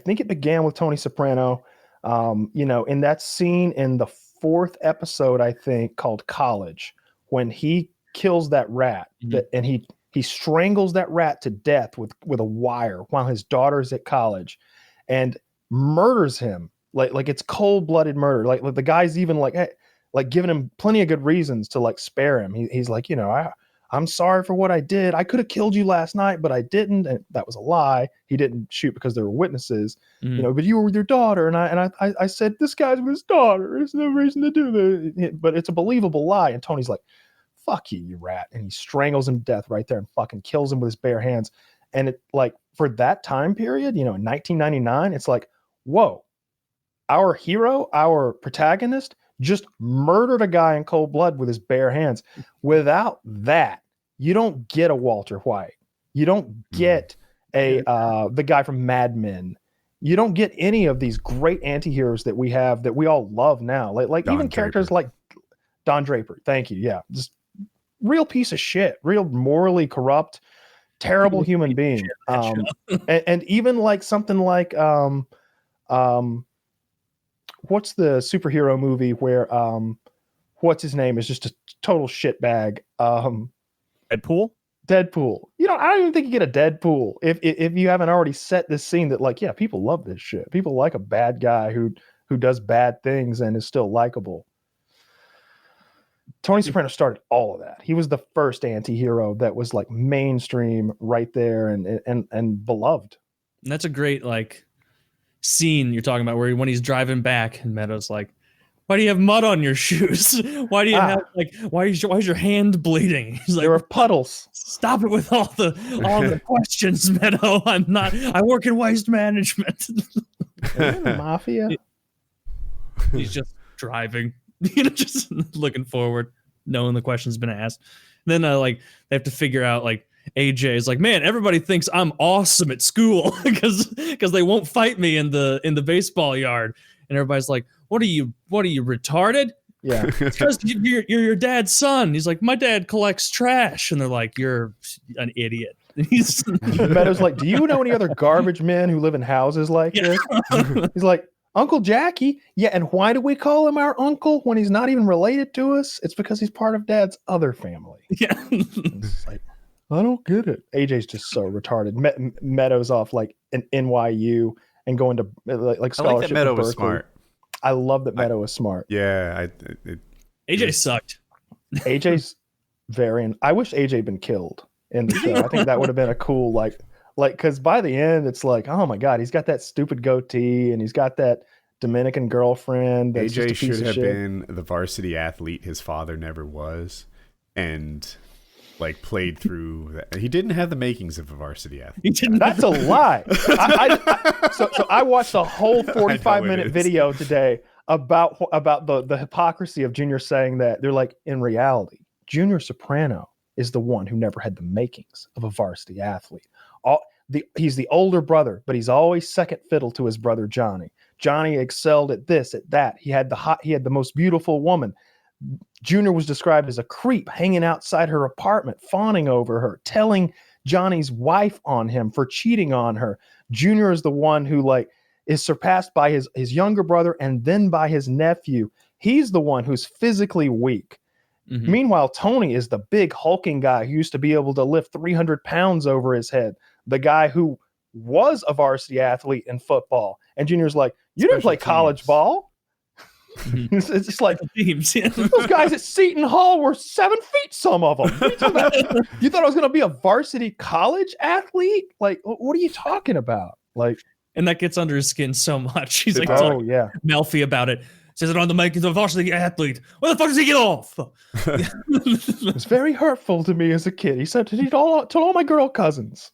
Dude, every time I put on my CPAP, fucking asshole Tony Soprano, I'm like, yes, I'm a MiG pilot. Fuck you, Tony. I need this to sleep. It's a medical device. Why are you making fun of me? It's not my fault. Fuck you, Tony. You're not even alive and your character's not real. I think, Kyle, you told me this, that like he was a weirdo. The actor Gandolfini, like himself, wasn't he a strange guy? No, I think he's a very beloved human being. Like everyone talks about how wasn't just like an eccentric guy. He took the role very, very seriously, and he was very self-conscious. He didn't think he was a great actor himself, and it made him really try hard. But I think he's a wonderful actor. He and I is. think, but no, I haven't ever heard anything except for like praise for Gandolfini, like really beloved by cast and crew. His family loved him. And all his interviews, he's really genuine, down to earth. I was meaning more like Daniel Day-Lewis. Like everybody knows he's kind of a weirdo on set. And yeah, like method actor. But he's very good. Like I didn't know if Gandolfini was the same, like walking around like pretending to be Tony the whole time. I don't think Gandolfini was a method actor. I haven't heard anything like that. When I normally hear about people who do that, I'm a little annoyed by it. It's like, come on. But when you see Daniel Day-Lewis and you hear that, you're like, whatever gets you there. Yeah, whatever gets you there. For example, in My Left Foot, where he plays a guy with, I think, cerebral palsy, a real life story of a man who only had the use of his left foot and became an artist and a writer, like literally operating a typewriter and using a paintbrush with his fucking left foot, and very talented, very sad story. And he would make people carry him around the set. He wouldn't walk. He would stay in a wheelchair and only use his left foot. And it's just like, if anybody else had done that, I'd really be rolling my eyes right now. And it'd be very frustrating and be like, come the fuck on. Like if Matthew McConaughey did that, it'd be like, dude, I saw you in a Lincoln commercial last night. You're not that big of a deal. But when Daniel Day-Lewis does it and you watch the movie, you're like, whatever gets you there, because you're incredible. Cecil. Daniel Day-Lewis is one of the actors that he could be in anything, and I think Kyle would have an interest in wanting to see that. Who are the actors that do that for you? If you just see a guy who's made a movie, you got to see it. Peter Weller. I think Peter Weller is completely underused because he is my favorite actor. I will watch him in anything. I've seen movies where he is absolutely giving 100% and the movie is maybe 10%. So I love him. And Lance Henriksen is another one where complete class act, always is just amazing. Even if the production is just well below him, he still shows up and does a great job. So those are two that I will. Peter Weller was really good in Sons of Anarchy. I liked him in there. I thought he was well cast in that. I like Peter Weller too. I thought he was really good. I'm looking at the films. I don't know what they've made. Yeah, most people, when they think Peter Weller, they think RoboCop, and rightfully so. RoboCop is just amazing. But I mean, the dude has so much more range than just RoboCop. What's the movie he was in? It's not The Abyss. It was like the sister film of The Abyss. Maybe it's where they're underwater. Oh, Leviathan. Leviathan. Yeah. Yeah. I like Leviathan. Leviathan is really cool. I like Leviathan. The monster's awful, but everything else is good. Well, I'm going to get into the story of the monster. Was the production designers and the artists and everything, they were coming up with designs for the monster. So they were doing all these different designs and they showed it to the director, and the director said yes. And they're like, well, which ones do you like? And he's like, no, yes, I like all of them. So they were like, well, what do you want us to do? Well, combine all of these monsters into one monster. And that's why at the end, when the monster shows up, it's just this thing with like it because there was no real central design. And it's just like everything thrown into one monster. And it's absolutely ludicrous. At the end of Leviathan, there's this part where, if I remember correctly, I haven't seen it in years, but it's like Peter Weller, the girl, like the pretty girl, and Ernie Hudson, the black guy from Ghostbusters, all make it to the surface. And there's this moment of like, whew, we made it. And then the monster comes up and eats Ernie Hudson. And it's like, fuck, why? I like Ernie Hudson. Why do you have to? And if I remember correctly, even Ernie Hudson was like, the fuck? Yeah. Ernie Hudson was having a disagreement with George P. Cosmatos. He was saying, he's like, okay, really, he's like, I'll do the job if I have to. He's like, but I really don't think that the monster should kill me here. He's like, I went through all this. I should be able to live. And Cosmatos was like, no, you have to die. And he's like, All right. It would be like at the end of Jurassic Park when they're all on the helicopter and they're like flying away, and it's like, you know, it's the old guy Hammond who ran the park and Sam Neill, and you've got that like final moment of him like embracing the two children. He's come full circle and he's got Nellie with him, you know, the girl. And it would be like if a pterodactyl just came along and like grabbed Nellie and like ate her right there, and you were just like, fuck. And then the helicopter like did a loop-de-loop and like killed it with the blades, and everybody's just sitting in the helicopter like, oh, I thought it was over. Like the climax has happened. It's that example earlier of like the orgasm that's already happened, and we're still fucking jerking it for some reason, and they eat Ernie Hudson. And it's like, God damn it! And Ernie Hudson had the best line of the movie when they're on the cam phone with the evil Meg Foster, and she's like, I can't imagine what you have gone through, bitch, we still here. It's like such a great line. And yeah, like I absolutely wanted him to live. Everybody wanted him to live. And he's even said, I met him at a convention a while ago, and he had said, when most people come up and they're like, you know, hey, we loved you, you should have lived in Leviathan. He's like, I know, I should have lived. He still looks good. He's mad that he died in the movie. I know. Don't get me started. Yeah, I'm telling you, I should have lived.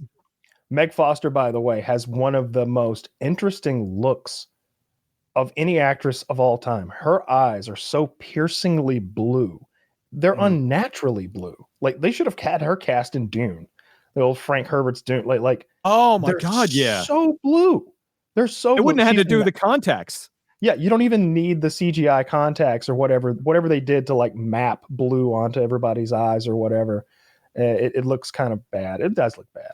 I got a soft spot for Dune. I'm looking forward to the remake. But she was in Masters of the Universe. Your recommendation, and it was just absurd. Look, when I recommend Dune, I make sure people know like this is known as one of the worst disasters of a movie of all time. This is like the director doesn't even like people to know that he directed it. Like literally, like he's just like, no, that didn't happen. What are you talking about? That was my twin. Yeah, that's some other guy. But I like it.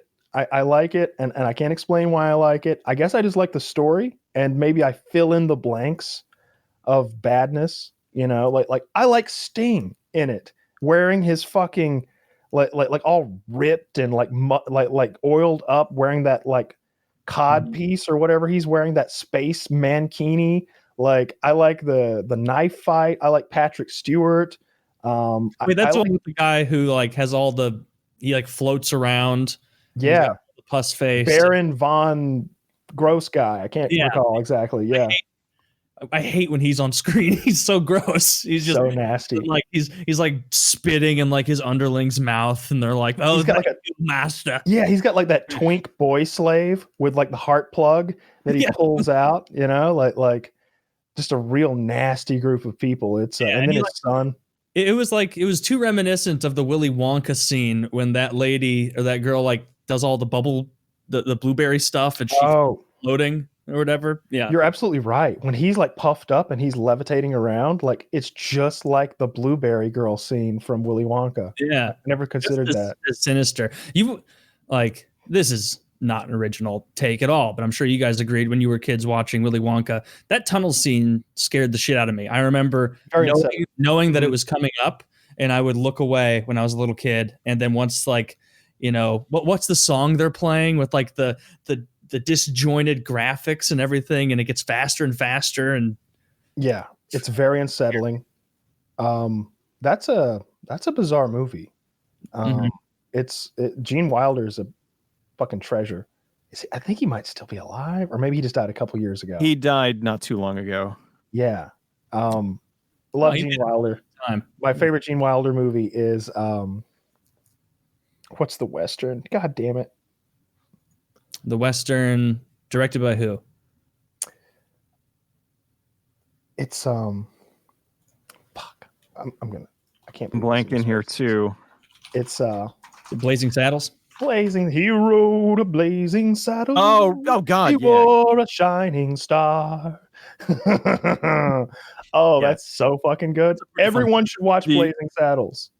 Yeah, the old you can't make that kind of movie these days. You absolutely not would not make be able that. to make Blazing Saddles these days. No, not even close. I love the scene where he's like walking down the street there's like an old lady and he goes, "Howdy, ma'am, how's your day going?" And he goes, "Up yours, Nick." And he's just like, fuck. Like, holy shit. It's just so over the top and aggressive. It's just so bad. Like he's riding into town and like the whole town has this welcome wagon literally to like welcome the new sheriff, and you've got the old prospector up on the tower with the eyepiece and they're like, "Can you see him? The sheriff's are coming. What's he look like?" And like, "The sheriff's and he's saying the N-word, but a bell's ringing so they can't hear. Like every time he says it, and then he rides up and they see he's a black guy and they're just all just not having it. There's a part where he holds himself at gunpoint. Yeah. That was a funny scene. Like it's just silly. It is silly. It's like that's from like the 70s. That's a real Mel Brooks. Yeah, it's great. Is he still alive, Mel Brooks? Mel Brooks is still kicking, yeah. Jesus Christ, he must be like 100. Well, he came out recently just talking about how a lot of his movies just they're, I mean, not even being egotistical, but just talking about that style of comedy just doesn't exist anymore. Yeah, you can't.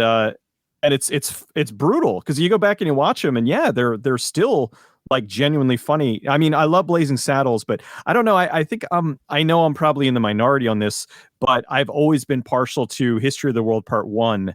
That was my first Mel Brooks movie. I like it. I really think that it's funny because it spans so much different time periods, and it's just such a unique and bizarre film and really, really just funny. Yeah, I like all sorts of humor. I'm a big fan of Monty Python. I like British humor. I like dry humor. I like all that. I like the that like Norwegian style of humor that's really dry and weird. Things like that TV show that we liked about the Vikings. It's not Norseman, is it? It's Norseman. Yeah. Like it's a real weird kind of humor that they have. It's very dark and it's dark and dry. But it's good. I like it. And I like different kinds of humor for sure. And Mel Brooks has his own fucking flavor. It's outrageous. There's racial elements. There's is Mel Brooks behind Norseman? No. We were just talking about Blazing Saddles a few moments ago. Okay, my bad. Yeah, I'm the same way. I like bizarre humor. I like all kinds of humor. Like if something is funny, it's like funny. I don't like the like there was everybody like a while ago The Hangover was really popular, and I thought The Hangover was one of the most overrated comedies ever because everything was set up joke. You saw everything coming a mile away, and they went with the rule of, which is we were talking about earlier, where you take something that's not funny and you keep doing it and eventually it becomes funny. And that really only works if you're very talented, or a lot of times it works in British comedy where it's just, they'll do something and it's just, oh, that's uncomfortable. And then it becomes funny. But when they try to do it here, I think it just fails miserably, and I can't stand it, and I don't laugh at all, and I get angry. I was okay with the first one, but the sequels were so derivative of the first one. It's just like I like National Lampoon's Vacation, for example. That's one of my favorite movies of all time. I watch it every Christmas. It's a childhood favorite of mine. My dad loves it. My mom always thought my dad looked a little bit like Chevy Chase. We have a big laugh about him being kind of like Chevy Chase in that movie, kind of ridiculous. And then Vegas Vacation isn't all that derivative of it. It does a different thing. And then some people like European Vacation. I'm one of them, I guess. Mm-hmm. I like it. There's tits in it, which is different than the rest of them. So I appreciate that. Always a plus. Always a plus. In the first one, Beverly D'Angelo. She get that's naked. right. Because they did where they were doing the goof on Psycho. Yeah. And he was like, "Oh, can I wash your back?" And she's like, "I already washed my back." He's like, "Can I wash your front?" Are we sure That's that, right. I forgot. In National Lampoon's Vacation, Beverly D'Angelo, who has some of the best boobs ever, the incredible body, is topless in that. I had completely forgotten about that. How did you forget that?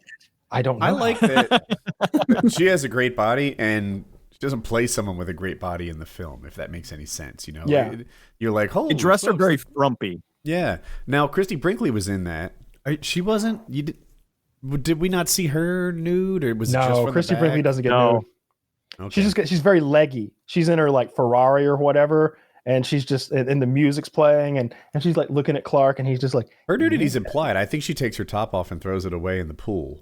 I just don't know if it's Uh, filmed. yeah, But you don't see it. You don't see anything. No. Yeah. And I love the scene where like Clark is trying to eat a sandwich sexy while like looking at Christy Brinkley. And in the background, Beverly D'Angelo's like, I think the dog peed on the sandwiches. And Clark's just like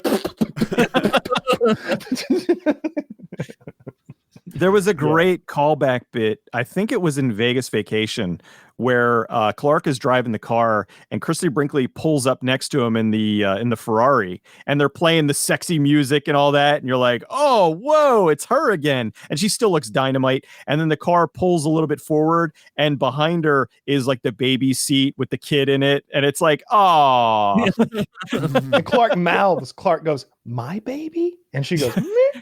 And like speeds away. And it's like, did Clark fuck Christy Brinkley in the first movie and I missed it? Yeah, those are good. I like Chevy Chase. Now, you were talking about like people who are notorious for being douchebags behind the scenes. Chevy Chase is notorious for being a horrible human being in real life. Like nobody wants to work with either of them. Nobody. Ed Norton and Chevy Chase are two peas in a pod. Like nobody wants to work with them. They're just awful human beings. Well, Chevy Chase is also really old now, so he might not even be acting anymore anyway. Like, I wish I could remember what Chevy was in Community recently. I can't remember what the actor was. Whenever I was working on that stupid movie a couple years ago, my like assistant or whatever that would drive me around and stuff and get me food, like he was telling me that I can't remember what actor he had worked with, but like they wanted apples, and he had like gone, they're like, go to this store and get me these apples. And he had gone and gotten them apples, and they're like, they like take a bite of the apple and look at him and like, are these organic apples? And he's like, I'm not really sure. And they like spit the apple out and like start screaming at him about organic apples and toxins in the skin. He's just like, man, I don't know. I thought apples was apples. I was like, well, man, if you ever bring me apples, I'm gonna be happy no matter what. I appreciate you driving me in and out. By the way, this is a good burger. He fucked up by not just saying, yeah, they're organic. You've been like, yeah. I saw a thing on Reddit today about Orlando Bloom where apparently is he shitty? Well, he did this. He told the assistant that he wanted Starbucks, but he wanted Starbucks from a Starbucks 1 hour away because it was the best Starbucks in the city.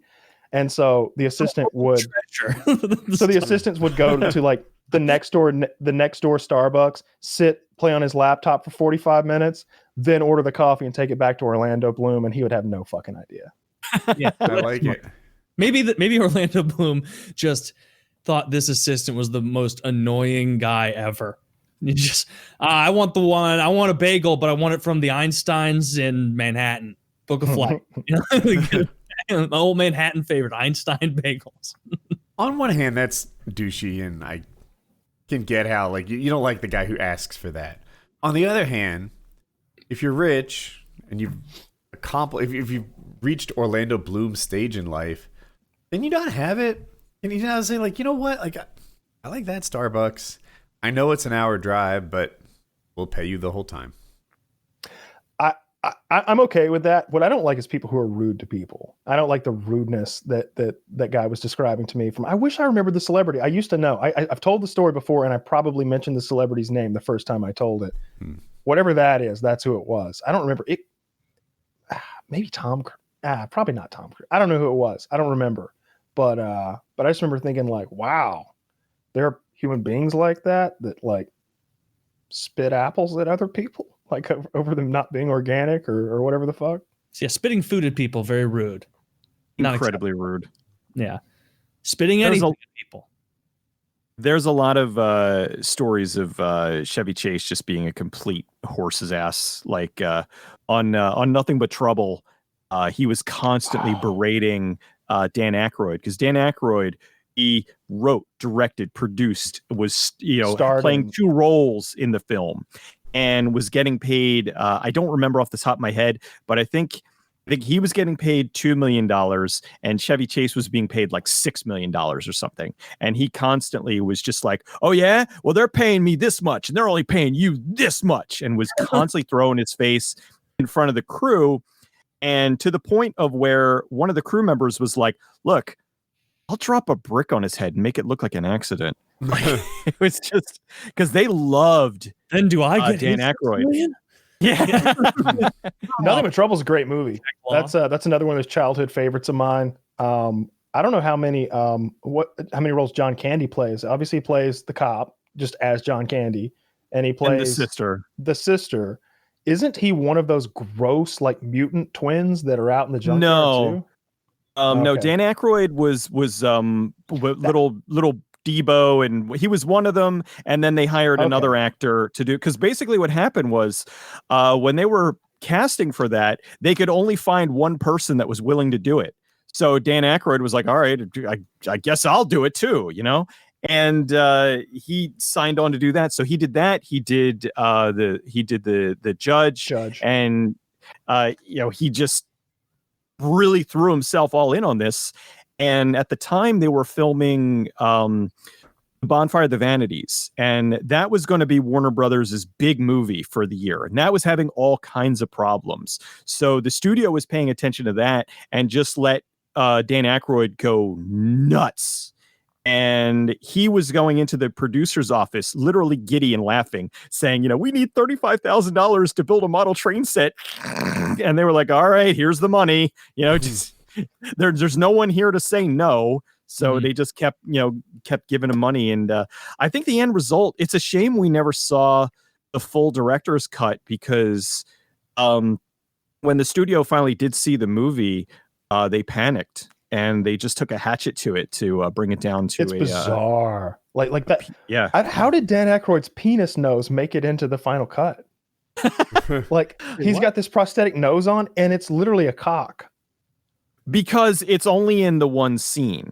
You only see it like it's there, but in the one close up when he's eating the hot dog, it is when it looks like a penis, and then it cuts back and it doesn't look like a penis anymore. And so to call it a hot dog is very kind of you, because it looks like a horse penis in a bun that he's eating. It's like a boiled like Polish hot dog from the 16th century or something. It's gray. It's clearly wrapped in some sort of intestine. He's all shaky when he's eating it. One of the things that got cut from the movie was showing that the people that they killed, they made into the hot dogs. Oh. So that was one of the many things that got cut. So that's, on top of it being disgusting looking, they were also disgusting because it was a person. And just so much got chopped out of that movie. Demi Moore is so hot in that movie. I'm a big Demi Moore fan. She's beautiful in that movie. Chevy Chase was complaining because he said that he was complaining to like the clothing designer, saying that she was dressed too sexy, and how dare they do this to her. And meanwhile, Demi Moore's like, "No, I kind of like this. I look really good. Like, why are you don't white knight on my behalf?" Like, she's wearing like this white blazer skirt combo, if I remember correctly, and she's got the short hair like she often did, and she is just a 10 out of 10. Just beautiful woman, so hot, just so fucking hot, so fucking hot, so fucking hot. Maybe more. It's a good movie. Good movie. It's a weird, wacky is the word, comedy. Yeah, it's absolutely. It's absurd. What was the movie where Demi Moore fucked Robert Redford? That Decent Proposal. Yes. With Woody Harrelson. I haven't seen that one. You haven't? That one gives Woody PTSD.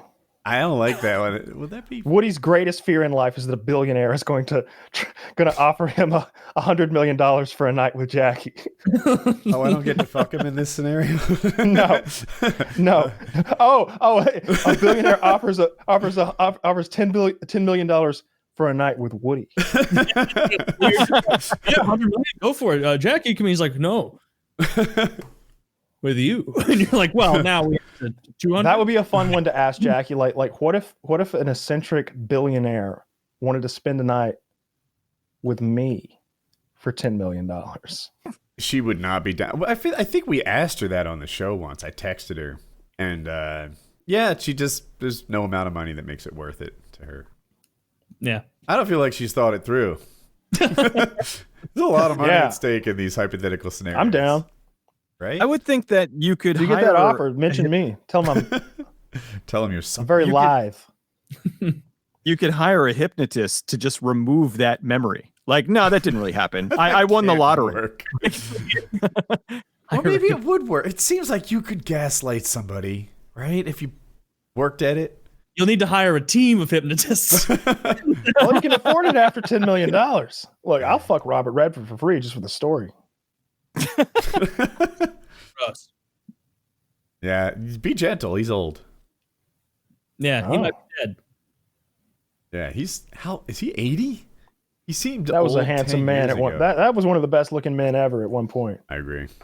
Robert Redford. Yeah, good looking guy. I can't picture looking dude. He is 84. 84. I could fuck him to death. Knocking on death's door. Yeah, you could fuck him to death. You could absolutely fuck him to death. Yeah. Just get his rate up so high that it just pops in his old chest. Mm-hmm. I feel like you're going overboard with it. You're like, this is like when Taylor took Accutane for one pimple. Like, you could snuggle him to death. You could smush him to death with just a good hug. Yeah, 84, you're getting pretty frail. You edge him for a little bit, Kyle, with your hand.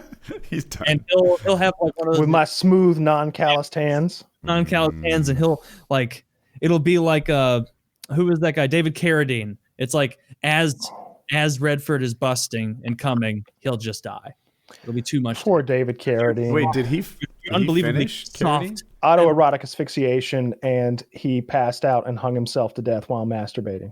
That much I knew, but Taylor implied that he masturbated to completeness. Oh. Well, you would hope so. I don't think he made it to completeness. Oh. I hope he did for his sake. At least, go out with a bang. There's a few movies of his.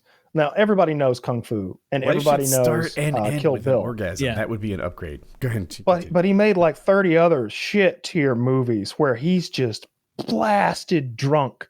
Really? Like I can't remember the one, but it's like him and his son are like fighting crime or something together, and they're like there's this whole quick draw thing and spinning the pistol and everything, and like the son doesn't know that he's David Carradine's son. He thinks they're just like partners in this job they're doing or whatever. And David Carradine is visibly drunk throughout the production. He's just like, what are we gonna do tonight? And he's just like, David Carradine is just drunk on screen. He's not acting. His character isn't supposed to be drunk right now. he's just drunk. I thought you were like, oh yeah, he was like, oh, Daniel Day-Lewis was supposed to play an alcoholic, so he became physically dependent on alcohol. and it's like this guy is like, oh no, you're supposed to be like an accountant. He's like, what kind of accountant? And the count drinks down my gullet. That happens. So that doesn't work well. Like actors who like are supposed to be portraying a drunk person actually getting drunk, like rarely does that actually work. Like Robert Shaw in Jaws is a perfect example of that. When he's doing the whole USS Indianapolis speech, they're down below decks.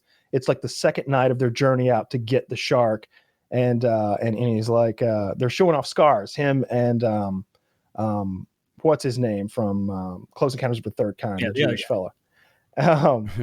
They're showing off scars. He's like, yeah, stingray off the coast of Malta. And he's like, oh, yeah, well, this is a thresher shark, this and that. And they're showing it. And he's like, what about that one? And he gets all quiet. And he starts telling the story of the USS Indianapolis. And it's probably the best scene in the whole movie. The first day they filmed that, he got shithouse drunk because the characters, they're drinking. Mm-hmm. He got shithouse drunk, and it's awful. And Spielberg's just like, that didn't work. That didn't work at all. So Well, like they came back the next day, he did it sober, killed it. It's a wonderful performance. You wouldn't want to be shitty drunk if you're playing a drunk person, but I feel like having a few drinks before might make it easier. Like you're like, oh yeah, I'm feeling the alcohol in me. I'm supposed to be acting drunk, like amp it up. But I guess it's a professional act. But yeah, like straight up, like if Nick Cage was blackout drunk for every scene and leaving Las Vegas, it's like, yeah, of course that wouldn't have worked. I'm pretty sure Nick Cage was drunk for that scene in Mandy. When he's guzzling that bottle of vodka, like you can tell from the camera work in that scene, they don't know what he's going to do. Really? Like Yeah. You can tell by the way it's shot that they're because like they'll zoom in and they'll be like, whoa, hang on, zoom back out. What is he going to do now? Because he's just getting so wild. Like they don't know. He's improvising. He's clearly improvising because like the cameraman doesn't know what and when to zoom in on. Like he's every now and then he just gets a little wild and starts screaming and guzzling the vodka and pouring it on his wounds and just and then they got that commercial when he goes outside that's just so juxtaposed with what just happened with that like puke monster with the macaroni and cheese. Mandy is another one of those movies that is just instant classic for me. Yeah, I liked it a lot. I loved everything about it. One thing that I've got a real soft spot for in movies is that 80s synth stuff. It's one of the things that I like a lot about John Carpenter and the music that he made for his films.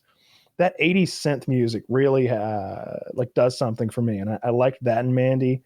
I like the scenes of animation they threw in there, and I like a good revenge story. It's so trippy. All the lights, the weird lighting that's kind of unnerving.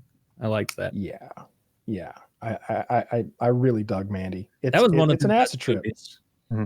That and like Leaving Las Vegas, I think are the two movies I've seen for him. Where like, yeah, he was actually really good in that. Have you seen The Color of Purple?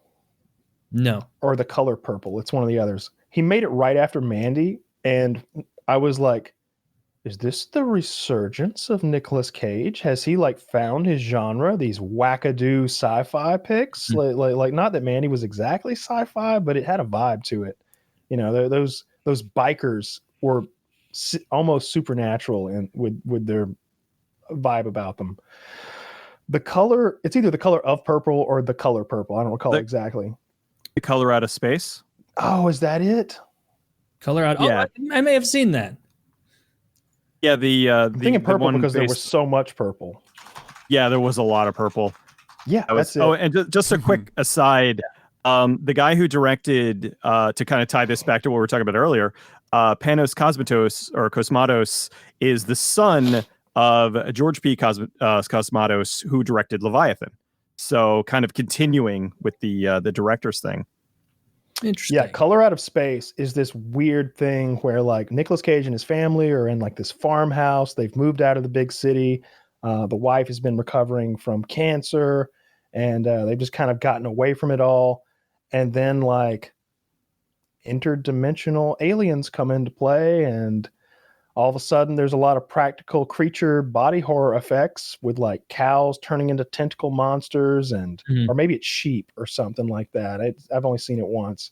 And then like, I'm not going to spoil it for anybody who might want to watch it. It's worth watching. You didn't like it? I liked it. Oh. I liked it. It wasn't as good as Mandy, but like Woody hates Mandy. But I don't know why. Mandy was good. When we recommended Mandy to Woody, and he watched it, and he said that like a third of the way through it, he thought we had played a trick on him. They found the worst, shittiest movie they could, built it up like it was good, so I'd go watch it. Now here I am wasting my time. Those fucks. I did, and then when I told you about that, you're like, "What? No, we really like it." We had that conversation twice, and I still wasn't sure. I've come around to think that you actually like that movie, although I can't relate to like. Not only do I like it, but I watched it with like a group of 8 guys, and at the end, we had an hour-long discussion where we're all just creaming over it. We're just like, and can you believe the colors? The colorscapes, the way they change with his emotions, and when he finally does that acid, the way the music changes and it gets super surreal. And then there's that scene with the black guy from Predator where he's going to get his like crossbow or whatever, and he's like, crazy fucking Jesus freaks, they fucking Challenor, and he's just like, his acting performance is actually good. The man has an Oscar. That's what I always have to say. Yes, he does. Cage. He does. It's like, he's got an Oscar. All right. He's got an Oscar. I'm interested in Cecil's take on Mandy, since it's a little split here. Kyle and I like it. Woody doesn't. Did you see Mandy, Cecil? I'm sure you did. Yeah. I saw it. I liked it because it was just really weird. I think it was one of those rare occasions where I do agree, where they just kind of turned the cameras on and said, "All right, Nicolas Cage, go," and he went. And I think that it's a unique movie. It's a very colorful movie. It's not like anything else. And it's a movie where I can absolutely understand both sides of it. I can understand if you really love it, and I can understand if you really hate it. Some movies I'm kind of like, how can people not like this? Or how can people like this? But this is one where I absolutely understand, because it is so bizarre. It's one of those movies where they knew while they were making it that this was going to be a cult film, that this was going to be a film that was love it or hate it. There's really nobody like. I understand why Woody doesn't like it. But it just really appeals to me. Like I like the chainsaw fight. Like there's a scene where like they have a chainsaw fight. Nicolas Cage is like, I've got a chainsaw. And the other guy's like, I have the biggest chainsaw you've ever even heard of. Like the blade is literally 6 feet long or something like that. And they have like a chainsaw fight, chainsaw v chainsaw. Every action scene in that movie is the cinematic equivalent of children on the kitchen floor banging pots and pans. I thought it was good. Just chaos and I give it a 90 out of 100 on the Kyle scale. It is it's probably I don't know, I would say it's in my top 250 or something like that. Like it's in my top 250 like yeah. Yeah, because I've tried to do a top 100 before, and it's like I've run out of. In fairness, it's in my top 250,000. I could name 200 movies. Yeah, I've watched far too many movies. And if such a thing is possible, and it's a good film. I feel like everyone should watch it. I think there's a lot of artistic value there. And if you like Nicolas Cage, you got to see it. If you like Nicolas Cage even a little bit, and Nick Cage has made some movies that are good, and then he's made some that are atrocious. You know, like I like Con Air, for example. I just like it. I think it's funny. I think it's like I like the love story. He's this sort of damaged fucking. You know, the whole reason he's in prison is like defending his wife in a bar fight and everything. And he just seems like a nice guy. He is a nice guy. And then you got Steve Buscemi as like the lovable child murderer, you know, it's fucking, you got Danny Trejo in there as like Johnny 27 or something like that. Cause he's raped 27 women, you know, like just a real despicable piece of shit. You got John Malkovich as like, I think Cyrus the Virus might be his like prison name, and he's somehow the second most evil guy on the airplane, Cyrus the Virus, you know, because Danny Trejo is like just abominable. He's just a professional rapist. They've got the one like female guard, and Danny Trejo is just like all about like becoming Johnny 28 or whatever the fuck, and even Cyrus the Virus is gonna be Johnny 100. Yeah, and John Malkovich is like, Jesus, look, easy with the rape. Let's get free first. Like you can do all the raping you want when we get out of here. Let's just concentrate on getting free. It's a good one. Okay. I like it. So before we jump to the next thing, we're going to hear from a couple of wonderful sponsors, starting with Blue Chew. This episode of PKA is sponsored by Blue Chew. Say it with us, Blue Chew. Blue Chew is making waves and bringing more confidence to the bedroom by offering chewable tablets that can help men get stronger and longer lasting erections. Blue Chew is a unique online service that delivers the same active ingredients as Viagra and Cialis, but in a chewable form and at a fraction of the cost. Blue Chew's tablets help men achieve harder/stronger erections to combat all forms of ED, which is erectile dysfunction. Blue Chew is an online prescription service, so no visits to the doctor's office, no awkward conversations, and no waiting in line at the pharmacy, and it ships right to your door in a discreet package. Process is simple. Sign up at BlueChew.com, consult with one of their licensed medical providers, and once you're approved, you'll receive your prescription within days. The best part? It's all done online. Blue Chew's licensed medical providers work with you to find the right ingredient and strength for your prescription. Don't like swallowing pills? No problem here.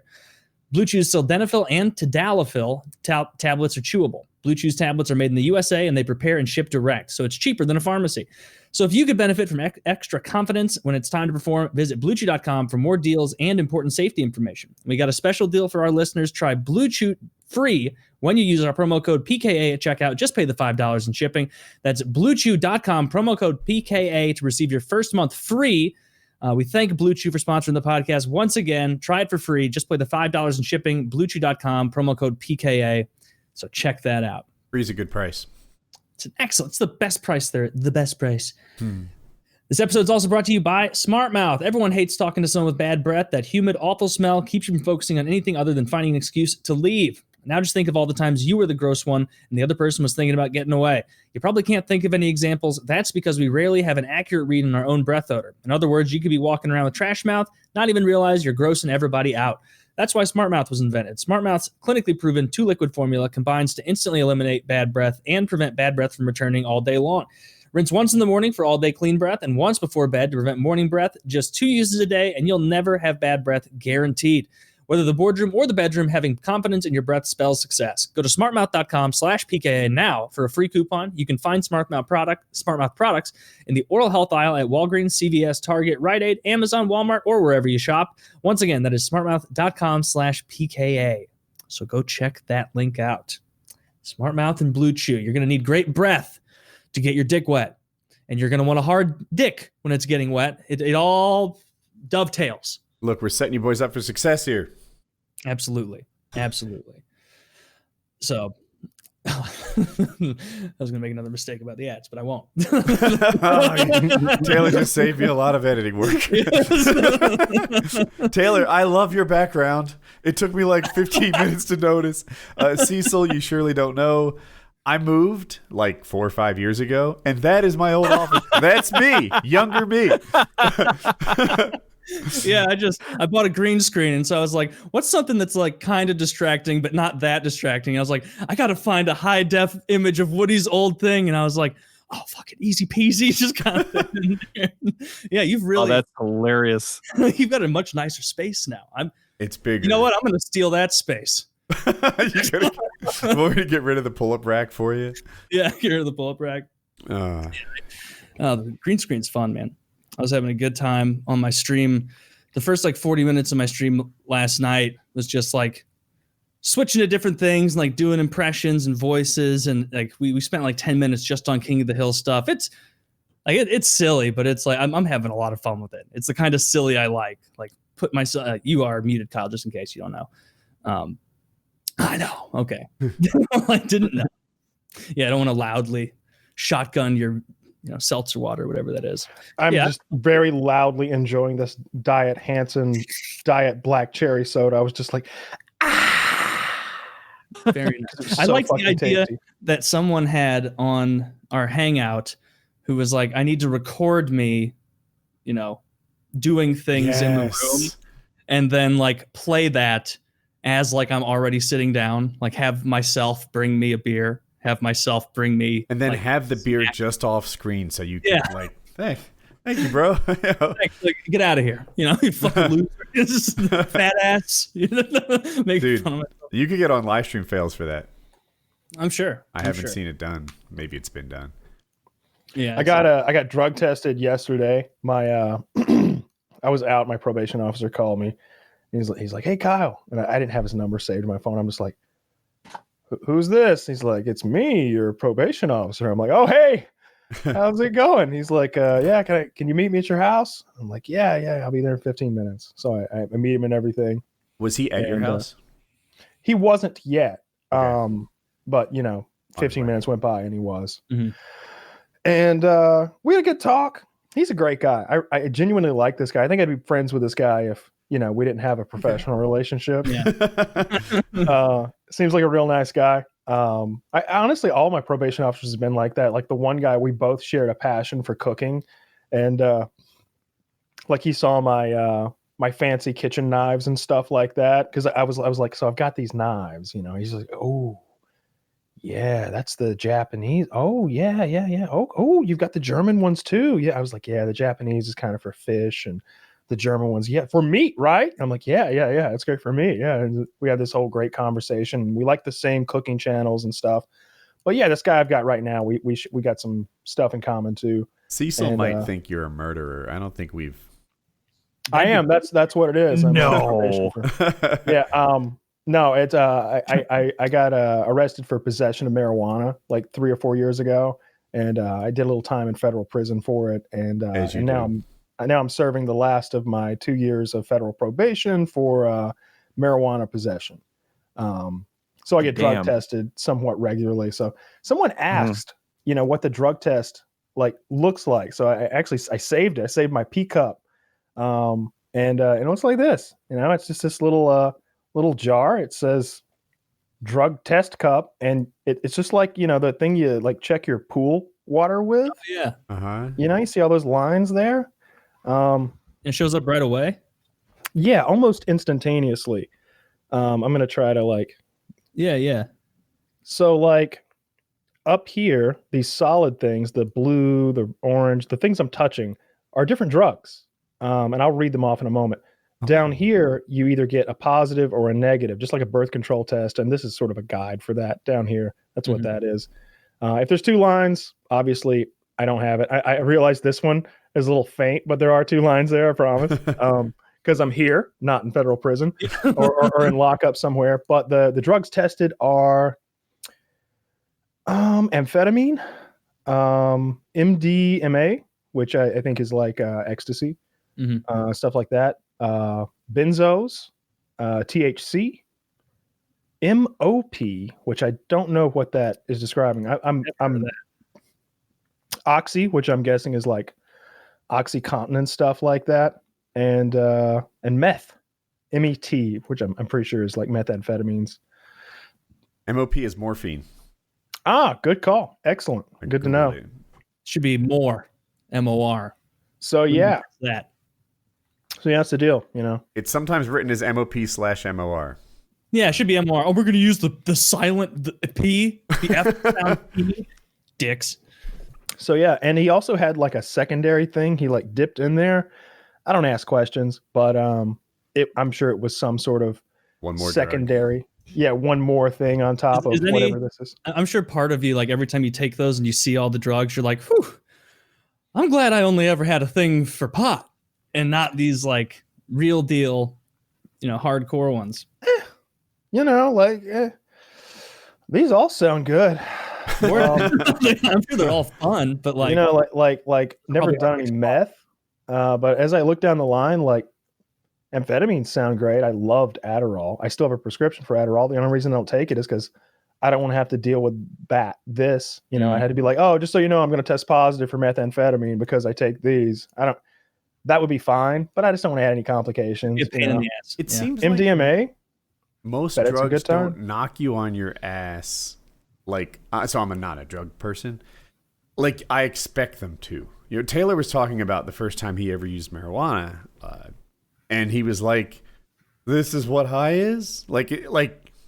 Almost like not sure if it works, right? Yeah. Alcohol, that one I do know something about, and it's like in small doses you're just a little uninhibited. In bigger doses, of course, you're kind of knocked on your ass. But like I've read about what cocaine is like. And it's kind of like Adderall. You're just up a little bit. You just sort cocaine of is weak sauce. Okay. Really? What's the one that makes every raindrop on the car seem like a thing of heroin? beauty? So that would be his oxy test or his morphine test, I guess. Right? Okay. Again, I think when people take it the first time, they're not like, "Oh my God, I am just like in a different mind space." It's more like, "Oh, I just am feeling pleasant." Feeling uplifted, and it's surprising to me. I thought more drugs were more dramatic. Yeah, well, I would imagine like you're muted, Kyle. If I were in a place where like all of these were legal, I wouldn't fuck with heroin or under any circumstances. It just seems like it's so good that you'd be like, this is better than normal life. It seems to ruin everybody's life. You've never heard of anyone who was like, wasn't for me. I dabble in heroin abuse. Everyone who's ever done heroin, no. Everyone who's ever done it is like, It's Two the thumbs best up. thing. It's the bee's knees. So I wouldn't even want to dabble in something that's so incredibly addictive and apparently so fucking wonderful. But like, if all of these were legal, MDMA sounds like a just a blast. Just stay hydrated. I think I've been prescribed like benzos before. That's fine. Like muscle relaxers. Yeah, I've been prescribed stuff like that. Very dangerous. I've been prescribed the codeine, right? So that's definitely in one of these families, probably in the Oxy family, right? yeah, or the morphine family. I don't really know. I'm not much of an expert on that sort of thing. And then obviously amphetamines, I've been prescribed that, and I really, really like those. If you've got shit to do, oh my god, they really are wondrous. They really are wondrous. I started taking a new drug, and it's hard to give a report to it because I started yesterday. It's so new. What is it called? Modafinil? Now I'm on Taylor's camera. It's freaking me out. Do you know the name of this thing? I saw you write it, and it's not something I'm familiar with. It's for narcolepsy, according to Chiz. Yes. And modafinil or something like that. But I'm just going off of like what you wrote, and like I spelled it right. Modafinil sounds right. Modafinil, Modafinil. Okay. Anyway, apparently it is like a safer version of Adderall. I'm not your doctor out there, listeners. I don't know, but because the government has classified marijuana so incorrectly, I don't know how seriously to take their classifications, but it's classified as like a lower tier than Adderall is. But it is a prescription thing, and it's given out to people with sleep apnea a lot. My sleep hygiene has been garbage for the last 2 or 3 weeks, and part of it is my fault. Part of it is like, I should have more disciplined, turned off the screens, gone to bed. Maybe sometimes I'll like finish working out, having food or whatever, and around 6 p.m. I'm not busy, and I might nap, and that screws up your sleep schedule. Now I'm going to be up till 3, so part of it's my fault, and I own that. Part of it is I'm just a little screwed. I might not sleep the night because of the sleep apnea thing. Like it doesn't. I don't. Even if I do everything right, I don't fix it in one day like maybe a normal person would. And they gave this to me, and oh my gosh, just all day I am fine, like alert and okay. I don't know. I had a really productive day today. I hit the gym. I fixed 3 things on my motorcycle. I got some practice in. That's a good day for me. They use these. The military use these. They're called Go pills. They replaced something else to be the Go pill. They replaced dexamphetamine, which is a component of Adderall. With these. Okay. Yeah. So apparently it's like a safer Go pill, and I'm digging it. And it's like a low chance of addiction, and I don't know. Does it increase your heart rate? I don't know. It probably does. That's good. It's a calorie burner. You're cutting weight. It's good. Nice. Always happy to cut weight. Yeah. I mean, think about, if your resting heart rate's 70 and this makes it 77, aren't you burning 10% more calories throughout the day? Like if your maintenance is 2,000, isn't it now 2,190 or something like that? 2,200. Sounds right to me. Heck. Sounds right to me too. So yeah, I don't know. I'm so new on it. I feel like I can't tell people what it's like. This is day 2, but every day, eh? You take it every day? No, I decided to take it 2 days in a row, but I decide every day, if that makes sense, That's smart. Yeah. I was listening to a guy recently do a podcast with Derek from More Plates, More Dates, and he was talking about the most efficacious way to use Adderall. And he's just like 3 or 4 days a week. You've got to take. And they were like, so every other day? He's like, no, 3 or 4 days in a row, and then 3 or 4 days off. Like that's the way to like get all of the benefits while like having as few side effects and like not mess up your dopamine receptors and stuff like that. Like let's not ruin your brain chemistry while at the same time let's reap the benefits of this drug. And he described like all the accomplishments that he has done, from the Adderall.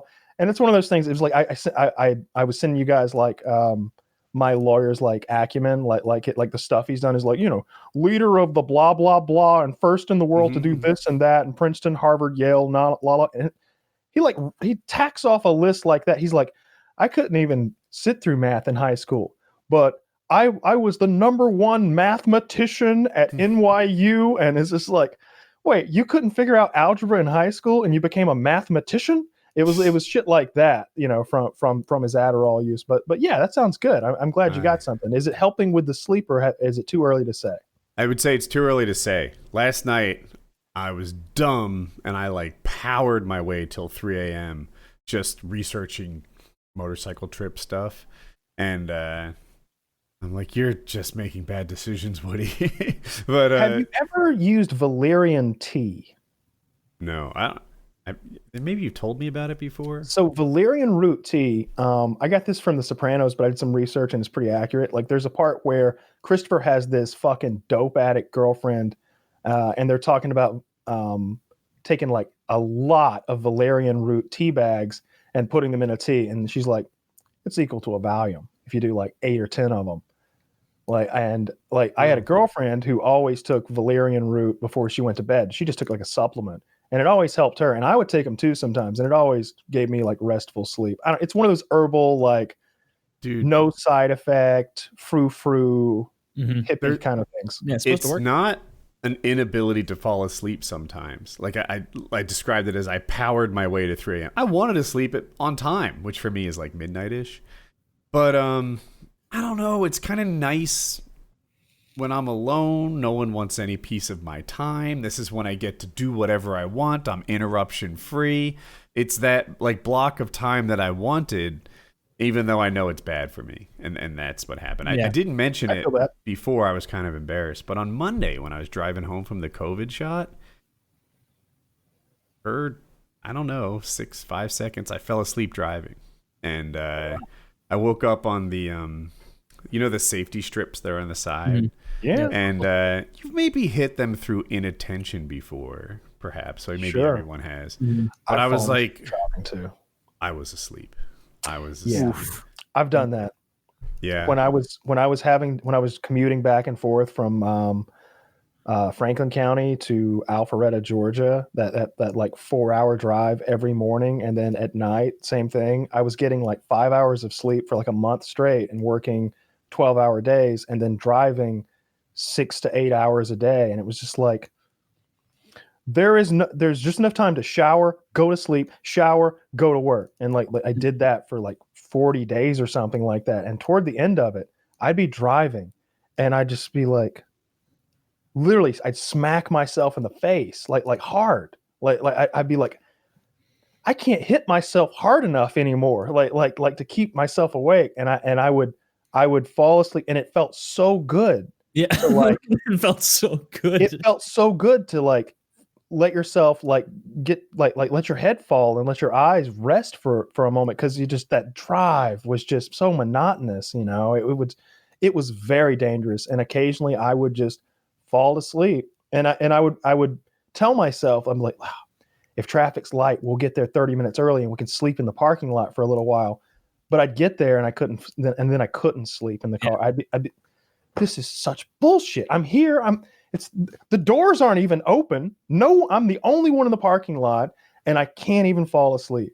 It was so awful. I didn't follow it first. I thought circumstances stopped. No, you were just unable to fall asleep, even though you could have easily fallen asleep while you shouldn't have. Oh, yeah. I was falling asleep while driving like 3 or 4 times during the commute to work, and like not for like long periods of time, for seconds at a time, for like 1 second or 2.5 seconds or something like that. But I would wake up and my heart would be just terror. Oh my god, oh my god, oh my god. Oh, don't fall asleep, and I would consider I'm just microdosing sleep. Yeah, and I would consider pulling over and just like, maybe I just call in and say I'm going to be an hour late. Maybe I just need to take a nap here on the side of the road. And I tried that once, couldn't fall asleep. And it's like, all right, back on the fucking road. And it was awful. I was 17. I fell asleep, flipped the car, broke my arm, stuff like that. Yeah. That is exactly how that went down. I pulled over, tried to sleep, couldn't sleep, brilliant 17-year-old me deduced that I wouldn't sleep, right? If I'm trying to sleep and it's not happening, then clearly I'm not going to fall asleep. And 10 minutes later, I almost died. So awful. Well, I hope that helps. Because you certainly don't want to be doing your motorcycle trip and having. Yeah, I don't even know. Is falling asleep while riding a motorcycle a thing? Does that happen to people? I would guess yes. You would hope not. But I mean, if it ever does happen, you don't know that's the reason why they're dead. True, yeah, because they will not tell you the story afterwards. You don't get a second of free time like in a car. I imagine you fall asleep on a bike and you're checking out today. Like, sorry. Could be. You're losing balance and landing on your head. Yeah, skidding, all that meat crayon. Oof. Oh, but I asked my probation officer. I was like, I know that once I've served half my probation, I can appeal to like get out of this thing early. I was like, is that something you would support if they asked you? And he's like, oh yeah, absolutely. So that's good news too. So like if they were to ask him his opinion, he's 100% in favor of releasing me early now that I've done whatever it is, 3/4 of my probation. Yeah. It's getting close. How many days? It's getting close. Let's check the old timer. 196. And I'm going to say 104. It's way more than 104, I know. Well, so it was 201 when we did. Was it? I'm looking for my timer. Where the fuck is it? Here it is. 94. 192.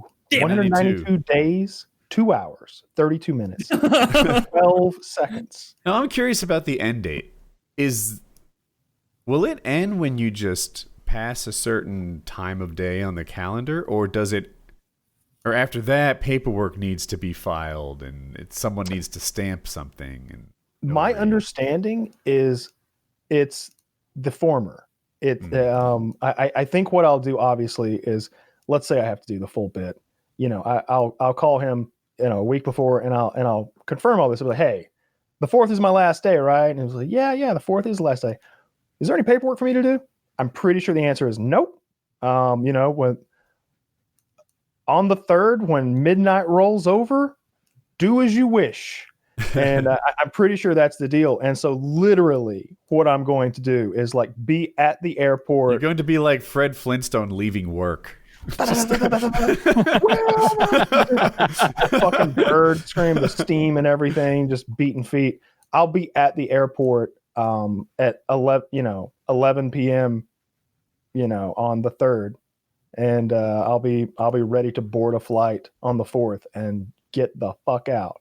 Or I'll be like whatever I decide to do. Maybe I'm in my car with all of my shit in a U-Haul and everything, like just driving across the country or whatever. I'll be leaving the state the moment I'm allowed to leave. There won't be like a day that like passes where I'm just like, oh, maybe I'll go tomorrow. No, I'll be packed up and ready to go. Yeah. Unless it happens very suddenly. Unless it happens very suddenly, which would be so sick. It'd be so sick. Oh, I can't see you going around packing your house and you're like, I'll just buy new stuff.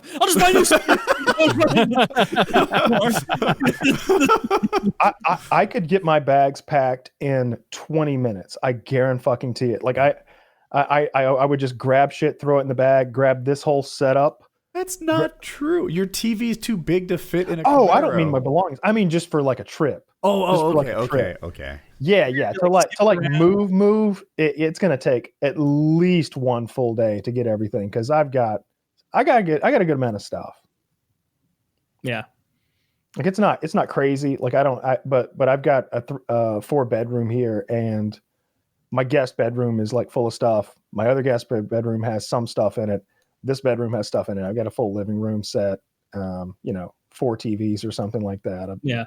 Normal house things. Yeah. I've got the things people have in houses. Yeah. I've also I've got furniture. Oh. Do you have cups and glasses? You guys are such braggers. Forks, spoons, enough for multiple people. Holy shit. Forks. You know what we got today? Yeah, fork stuff. Our coffee maker's installed. We finally I had, in a way, Jackie's made me 2 cups since it's been installed. In a way. Fancy coffee maker? I'm not aware. It is really not that fancy. Here's the long story. It's plumbed. right? So it goes into like our reverse osmosis filter. We never have to fill the coffee maker reservoir ever again. That's why it's cool. It's just a Keurig. But so the scoop is Jackie, we're 48 now.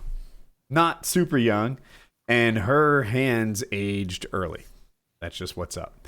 So something about the reservoir, like the weight of it, sort of aligning it with her fingers in an awkward angle, it sucked for her. And it was like, all right, we're going to get a coffee maker that doesn't require that. So we did. Mine's right next to my sink. So I take that little, the little hose at the sink that just sprays stuff. I use that. I fill it up with that thing. We have to carry ours across the kitchen, which, is not that big a hardship, but not as cool as a plumbed coffee maker. Yeah. So, I like that a lot. I've got one of those Brita filters on my faucet. One of the ones where you can just run the tap like normal, or you can like flick the little switch on the side. You can get purified water if you're drinking or making tea or something. And it exploded last week, and I don't use the word exploded lightly. Like, I turned on the water and it went and fucking shattered, and high pressure water went every fucking where, and like pieces of it flew across the goddamn room. It was absurd. Like and I was like dressed to go out too. Like I was just like, oh, let me get a little water before I go. And I'm like, I'm dressed up. I've got like a button up shirt. I've got my slacks on, and it just soaks me down the front. And I'm just like, looks like you. We'll be a little late, I guess. All right. Just it'll dry by the time I get there, probably. Sitting in wet pants. Have you ever been like at work or somewhere like that and like really spilled on yourself, like spaghetti down the front of your dress shirt at work or something? No, I don't think I've ever had a really bad spill, but I remember once I was working at the rental car place at the airport, and they were like, someone needs to go wash cars. And I was always like, or at this point, I was like so over it. I was like, boom, me, I can't deal with these fucking people anymore. I'll go wash cars. And I got down there, and I thought it was like, oh, I'm going to get to wash cars the rest of my like 4-hour shift. And so I'm like getting real sweaty down there doing it. It's way better than talking to people. I have like earbuds in, not dealing with anything. It's great. And then they're like, hey, we're getting hammered up here. We need you to come back. And I'm like soaked in sweat. I've like taken my dress shirt off. I'm no longer dressed like for work. I've got like a t-shirt on. I think I even went out to my car and put on like sweatpants. And then I had to go back in and like kept doing it. And I didn't switch back because it was like, if you need me, that there was no like serious manager there. But yeah, no, I've never had a bad spill. I'm pretty good about eating. Well, not the amounts or the frequency, but I'll say this: I my mouth and my food, I don't miss. 100% accuracy. I do. Every morsel. I bite my lips. I bite my fork. I'm a freaking eating moron. Now I have this new thing where I have these braces, so my teeth are a little different every week, and I have like brackets coming out. They're clear, you can't really see them, but they do exist, and they're just like traps to clamp down on my gums. I occasionally bite the inside of my mouth so severely that I cry. I've been like eating popcorn or something and bitten it and like screamed out loud like and like felt and like, yep, there's blood. We really got ourselves. And so that makes that little part of the inside of your cheek swell up. So then I'm like, all right, the pain has subsided. We can go back to eating popcorn. And then you bite it again. Yeah. Mm-hmm. And now it's just in the way. Now it's a little ball. There's like a little knot in there, like it's all swollen up, like you've and so now I have to eat like super carefully. I'm like eating consomme for like a week to like make sure I don't fuck up again. Dude, I relate to every word of this. Have you done that with tortilla chips? Where you cut yourself? I did that at a restaurant like maybe a month ago. I was like eating the tortilla chips and like someone who's never had one, I like took a bite and then like one piece just perfectly went vertical in between bites, And so it like stabbed up into the roof of my mouth. And I didn't break down weeping, but I went, oh, and I was like at a restaurant. And so I was like, man, I taste iron.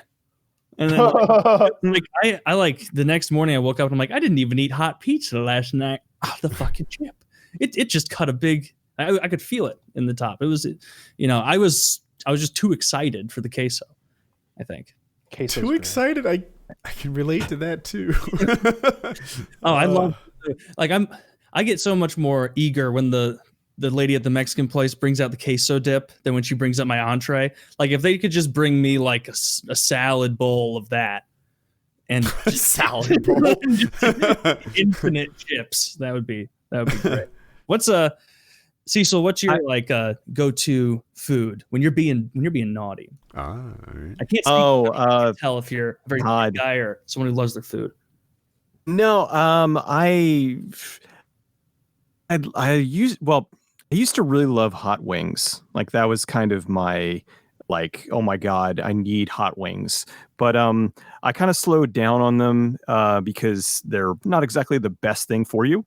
So I can't even remember the last time I had them. I actually recently went vegetarian, which I just decided for my health and just well-being, I really needed to go there. I didn't necessarily want to, but there was too many health benefits, and I was having a lot of just gastro problems that seemingly that really made a lot more sense to go that direction. Like I'm not one of those people that I'd never go vegan, but I'm not one of those people that would begrudge people. Oh, you need to eat this because no, it's just this is what I'm eating.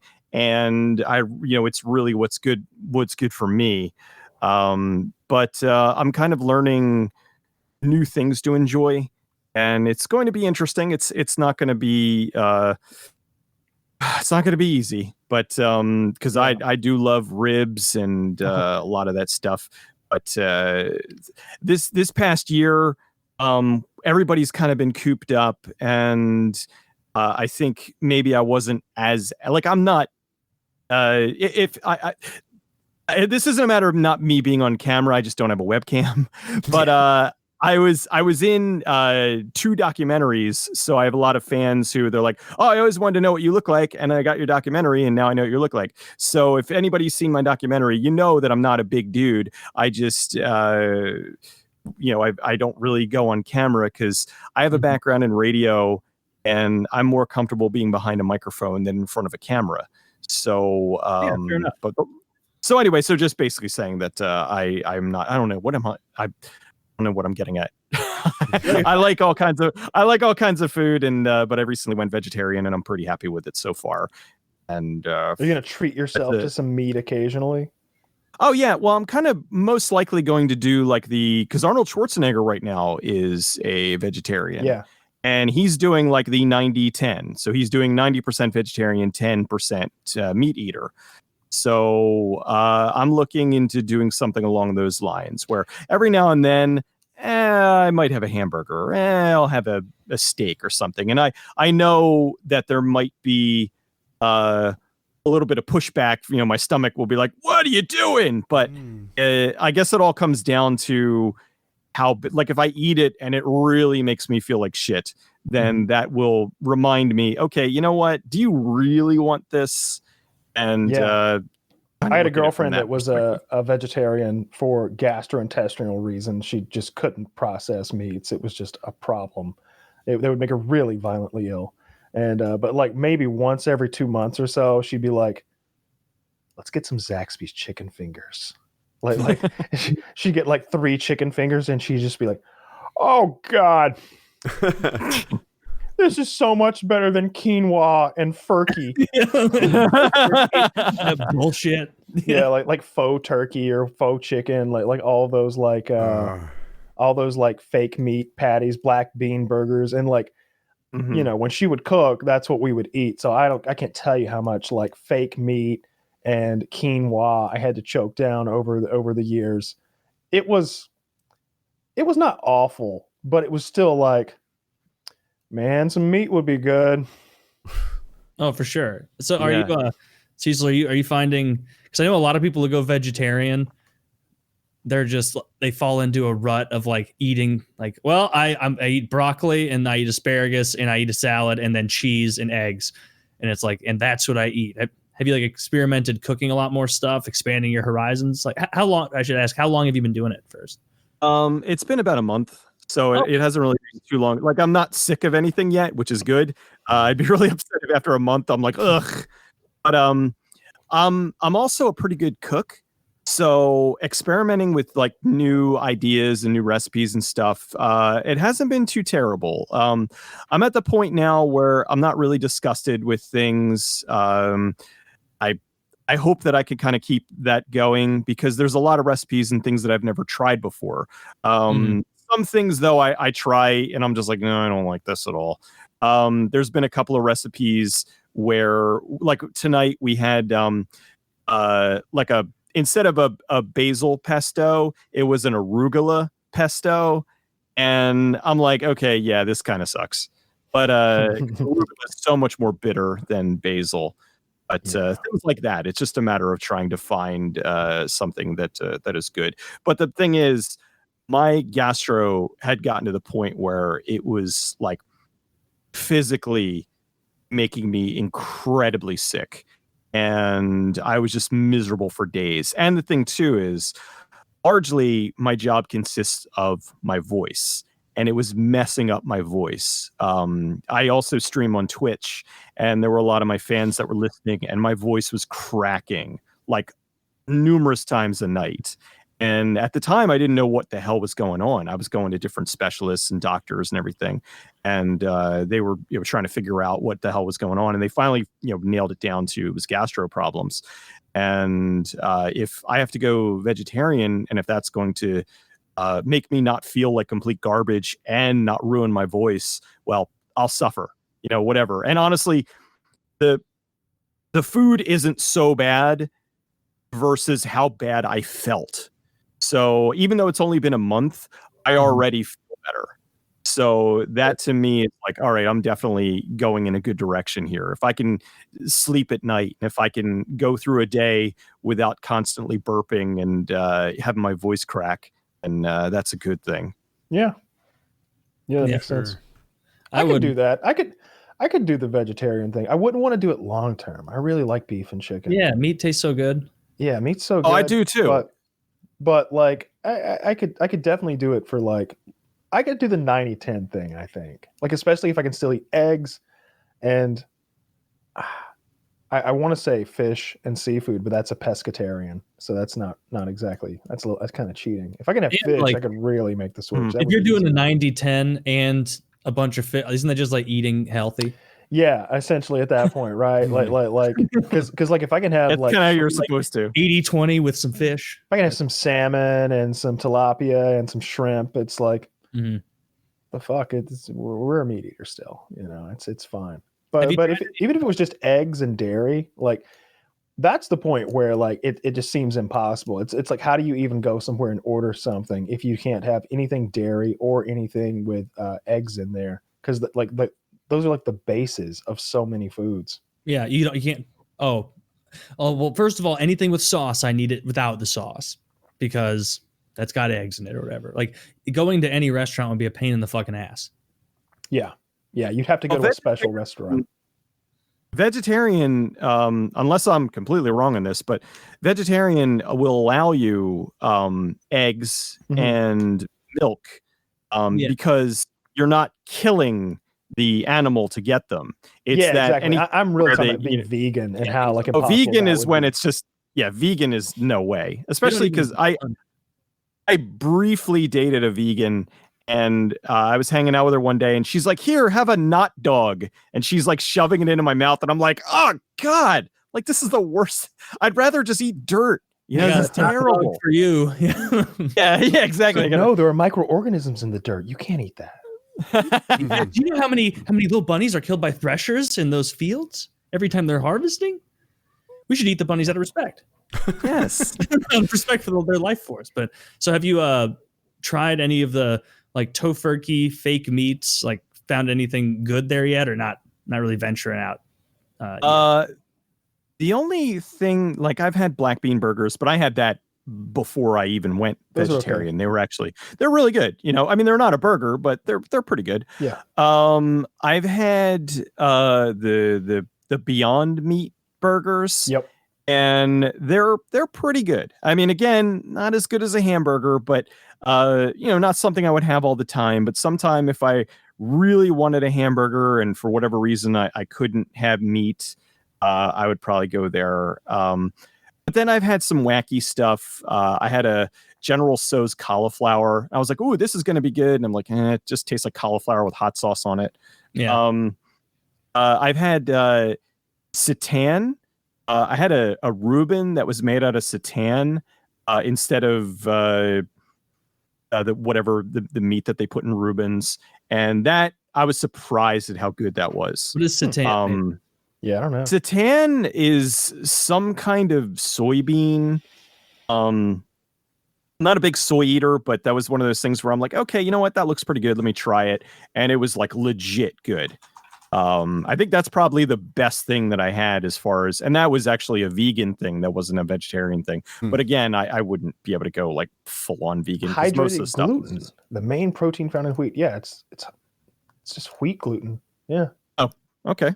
Weird. Oh. Yeah, I mean, it's whatever they did to it, they marinated the hell out of it. They put Russian dressing on it, and I thought it was delicious. I'm looking at like some dishes with it, and like it appears that they can create the consistency of like various meats with it, and it looks like meat. I'll say that for it. That's cool. It does. Okay. It does fool you. I mean, I would think that is one of those things where if somebody gave you a Reuben made with seitan, most people would not be able to tell if it was done well enough. But there's a lot of things where they're like, oh, this tastes just like it. And you're like, nah, it totally doesn't. Right. Cauliflower or anything. It's like, look, I get it. You've managed to make cauliflower into the shape of rice or something else, but it tastes just like cauliflower. Yeah.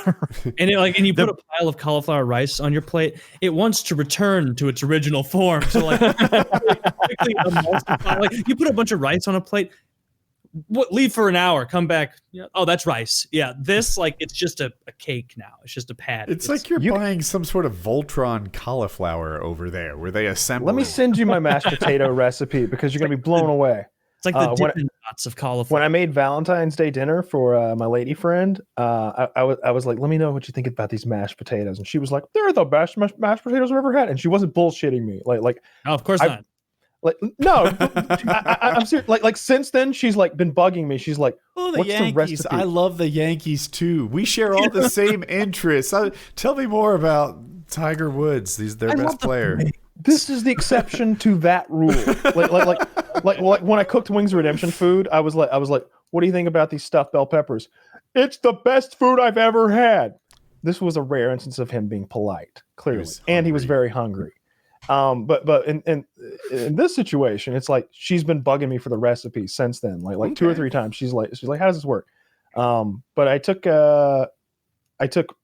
riced cauliflower and I sautéed it with chicken stock, and I cooked out most of that cauliflower fucking taste right there. Let's make this not taste like what it is. And then I added Greek yogurt, and I've got a immersion blender. Yes, you nailed it. Immersion blender. Yeah, you got that from this. I love that you got that. Yeah, I used an immersion blender with Greek yogurt. I blended it, and to try to give it the consistency of mashed potatoes, I cheated, and I took half a potato. And I boiled it, and I threw that. Now, just stick with me. Taylor's like, "Wolf, you cheated. You made mashed potatoes." No. Don't preempt my point because you know it's right. There's half a potato in like a big bag of cauliflower. Like there's just a little bit of potato. Part of you knew that it couldn't compete on the level playing field, so you had to dice a little bit of PEDs in there. I put some PEDs in there. Enhancing the dish. The cauliflower needed a little juice. All right. and when I was done though, it was Greek yogurt and like a 70-30 cauliflower to potato mixture. And it was fucking delicious. It tasted just like mashed potatoes. Good as regular mashed potatoes. It was 95% as good as mashed potatoes. Sometimes these things. Did you remember during the hangout, Jackie brought me carrot sticks and onion dip? And I the did. onion dip looked just like onion dip. It was like yogurt with, not yogurt. What is it? Would you just say Greek something? Yeah, Is it Greek yogurt. Okay. It is yogurt. Yeah. Greek yogurt with onion powder in it or something.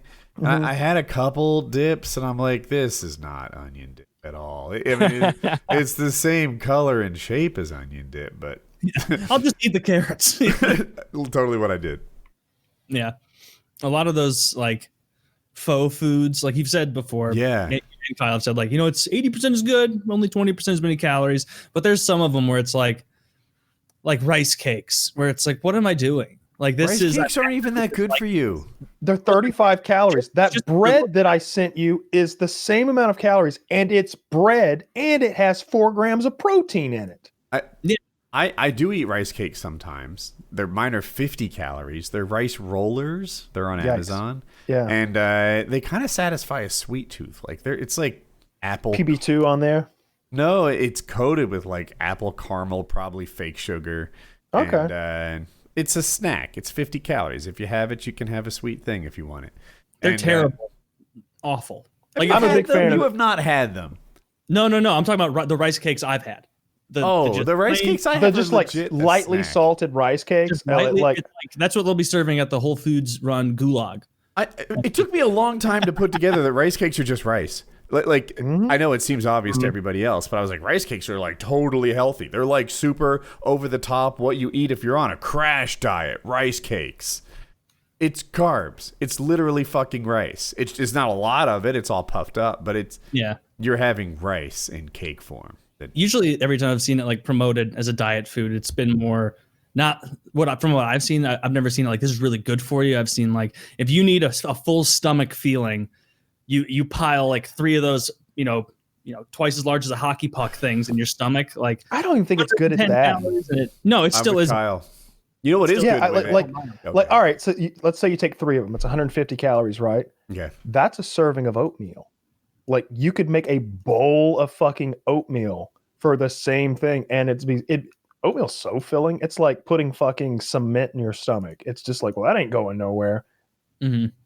I would much oatmeal rather hit have your stomach like flame retardant foam, and you're like, all right, I'm good for the day. Yeah.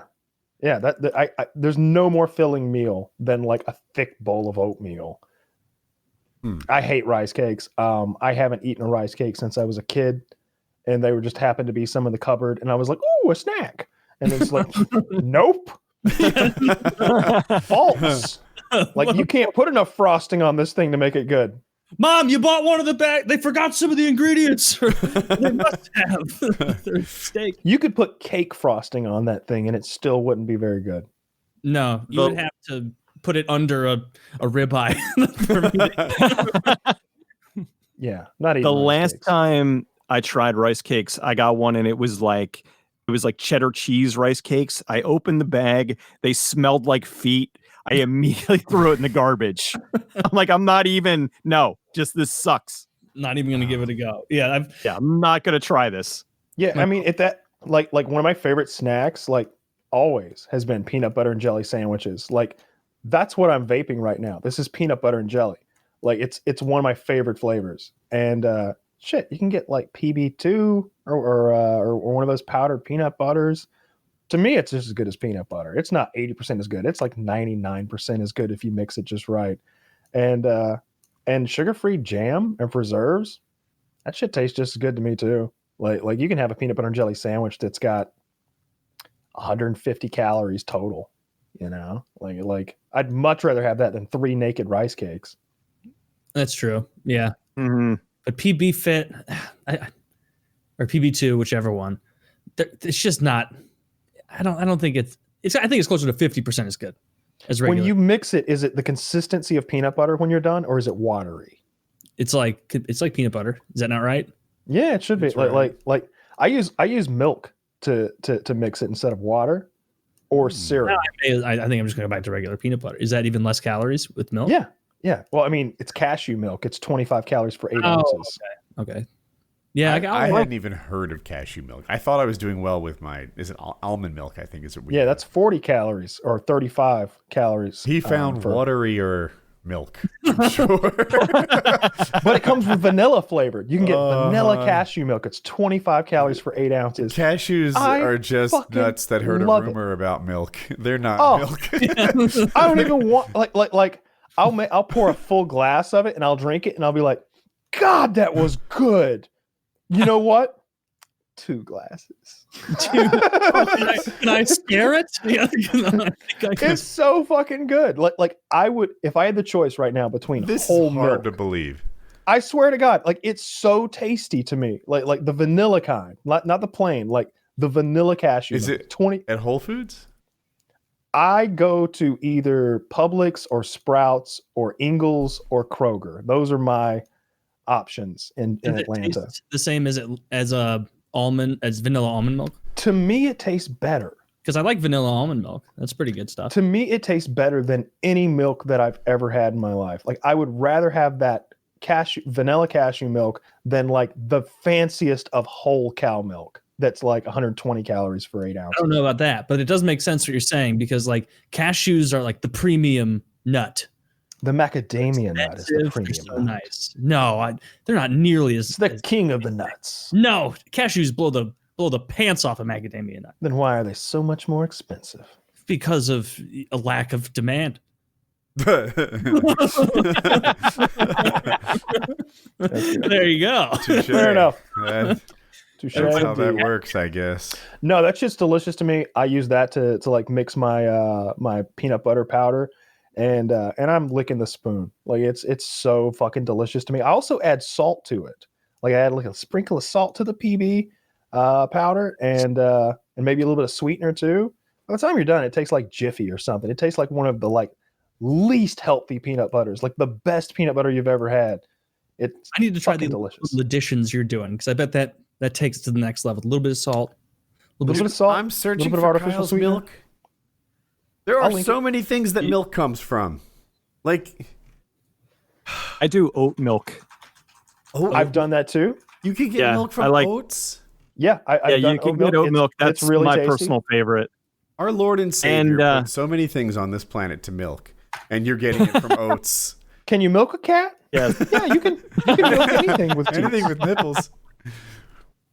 Yeah, that's the exact stuff right there. I fucking love it. Like, it's one of my I'll just be. I really want to go in the kitchen right now and like get a glass of it. It's so I'm thinking about it now. It's so fucking tasty. Like creamy cashew milk. It's so fucking good. What does that say? Made with creamy cashews. Made with creamy cashews. Okay. Fucking delicious, man. Creamy cashews milk made with creamy cashew. Checks out. Checks out. Yeah, the FDA ensured that it was made of indeed creamy cashews. Oh, yeah, they sell it at Amazon. Reject cashews, I bet. All the ones that are enough to make it into the planner's container, they go to the Silk Corporation. Probably. That's how baby carrots become baby carrots. They're cheaper at Amazon. Mm-hmm. They're whole carrots that were an abomination and nobody would have bought them, so they just shave them down into those little baby nubs and put them in a bag.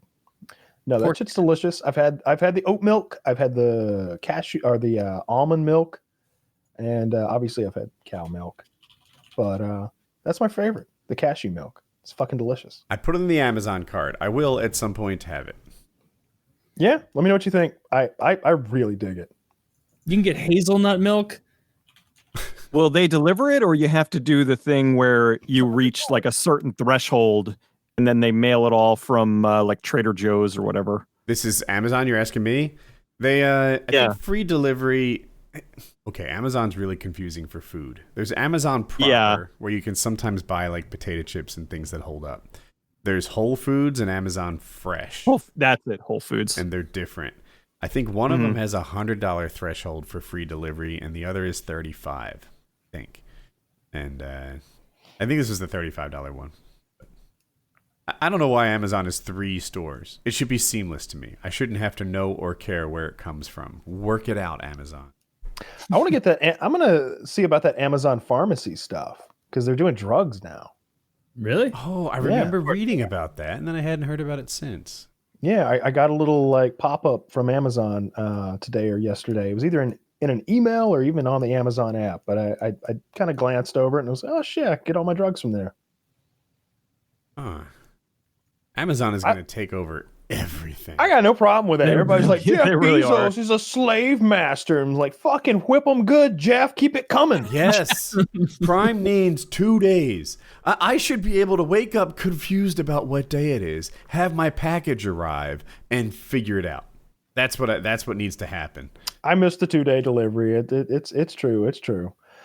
But, you know, they're making some good original programming to make up for bullshit. it, I suppose. I don't need your excuses. I need your performance. I agree. Like at this point, I just like keep a steady stream of impulse purchases coming, and you're not alone. They're arriving every day. It's like, oh, I could use 5 new blazers. Sure. Yeah, I'm a businessman. Well, how many times have I gone out in the last year? Well, that's COVID related. How many times have I gone out in the last 2 years? Well, that's you guys are about to see. You guys are about to see me wearing a few blazers over the next couple weeks because Kyle got a little ridiculous on Amazon the other day and ordered a cool half dozen blazers. They are an archer, and you wanted to have your own closet like that. I don't know what I watched, but I was just like, oh, that blazer looks nice. Oh, you wear a graphic tee under that? That looks sick. That looks slick. All right, yeah. Give me half a dozen of them. And yeah, they arrived yesterday and today, and I went to the tailor today to have them all tailored up real nice, and I'll have them next Thursday. I have been shopping nonstop for this motorcycle trip I have coming up. All I do is lift weights and research motorcycle. It's called Farkle, if you guys haven't heard of this term, functional sparkle. And I am farkling the fuck out of this motorcycle. We got to get some luggage attached on this thing. We need USB charging for the GPS. We need GPS mounts, bigger foot pegs. I bought a sheepskin for my seat so I can look like Mad Max would look like. It's going to be fucking awesome. I'm looking at my Amazon cart. Okay. There's trouble in there. Oh, God. I ordered... So some of this I needed, right? I got my nasal spray. I got some like Zicam anti-congestant spray. Sometimes at night I have a hard time sleeping just because my nose is a little stuffy. This stuff makes it so easy to sleep. I fucking love it. Mm-hmm. I got my face wash. I got 3 different weird pairs of underwear I found that I thought looked cool.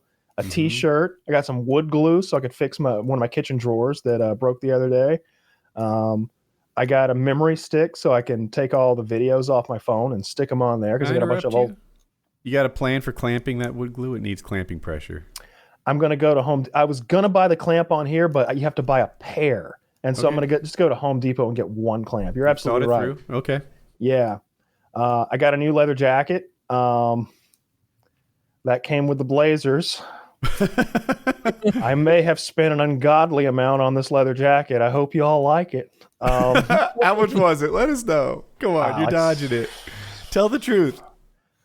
I mean, you know, it's less than 1,000. Less than 1,000. It's like the Seinfeld. If you say nothing, I think it's more than 1,000. You spend more than $1,000 on this jacket, Jerry. It's cashmere. I got a fancy belt, t-shirt, then all my blazers. I got a couple of button-ups, some pizza crust with the blazers. Right? Yeah. I more underwear. I have so much underwear now. Good God. Let's see. I got some hot cocoa. I got some. I had a pair of shoes that weren't fitting, so I got these little slip-in things that go in the back of the heel, so they fit a little better. Socks, t-shirt, Epsom salts. More. How much underwear have I bought this month? This is like $80 worth of underwear. 4 more t-shirts. 5 a polo, a hair dryer, some ginger garlic paste, some swad fenugreek, which is this Indian fucking spice, some Indian red chili powder, double-sided tape, you pants. Use a hair dryer? Yeah. A lot of clothes. Cereal, shampoo. My drinking straw in my water bottle was gross. I saw, so I got these like little straw cleaning brushes. Do they have to any go louder in it. Ones? I think it's, I do the best I can. There's barely any ice in there. I got to keep it cold. I got an air fryer. I got some cereal. I got some lingerie. It's not for me. Some more face wash. 3 more pairs. I have so much underwear. Where even is it at this point? What brands of underwear are you buying? What special brand? All sorts of stuff, man. All sorts of stuff. Like all sorts of like different stuff. Like longer boxer briefs, shorter boxer briefs, different styles, different like materials. I never cared about underwear at all, right? Like not like just same kind, old, whatever. Cecil doesn't know I recently started getting in shape, lost 23 pounds, something like that. Now that I look good for underwear, you, man. I have a whole new vibe. Like, you know what? I need some smaller underwear. I didn't know this underwear is like boxers, right? Like down to my knees. Can't have that. I'm not skipping leg day. Can we get something smaller? Underwear is more fun for me now. Got a lot of underwear here. What are these? I got these are called dream catchers. These are they're waterproof. Men's underwear boxer briefs, cotton boxer briefs, underwear, open fly, pack of 5. They're called dream catcher. Does that not just spark thoughts of wet dream? It's just me. Sure. Catch it. Okay. They look nice. They're actually diapers, but okay. Yeah, pretty basic. I mean, I thought there was going to be a fun pattern. I thought there'd be an elephant trunk. I just got the multi-pack, I must have spent $200 on underwear this month. Good God. Well, now next month you don't have to spend anything. Fuck.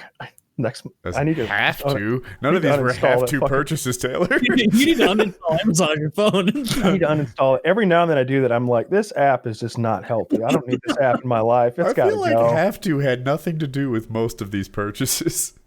None of those purchases were really necessary. No. It was just like, I want that. And all of that. And what would go with that other stuff I didn't need? Yes. More underwear. More underwear.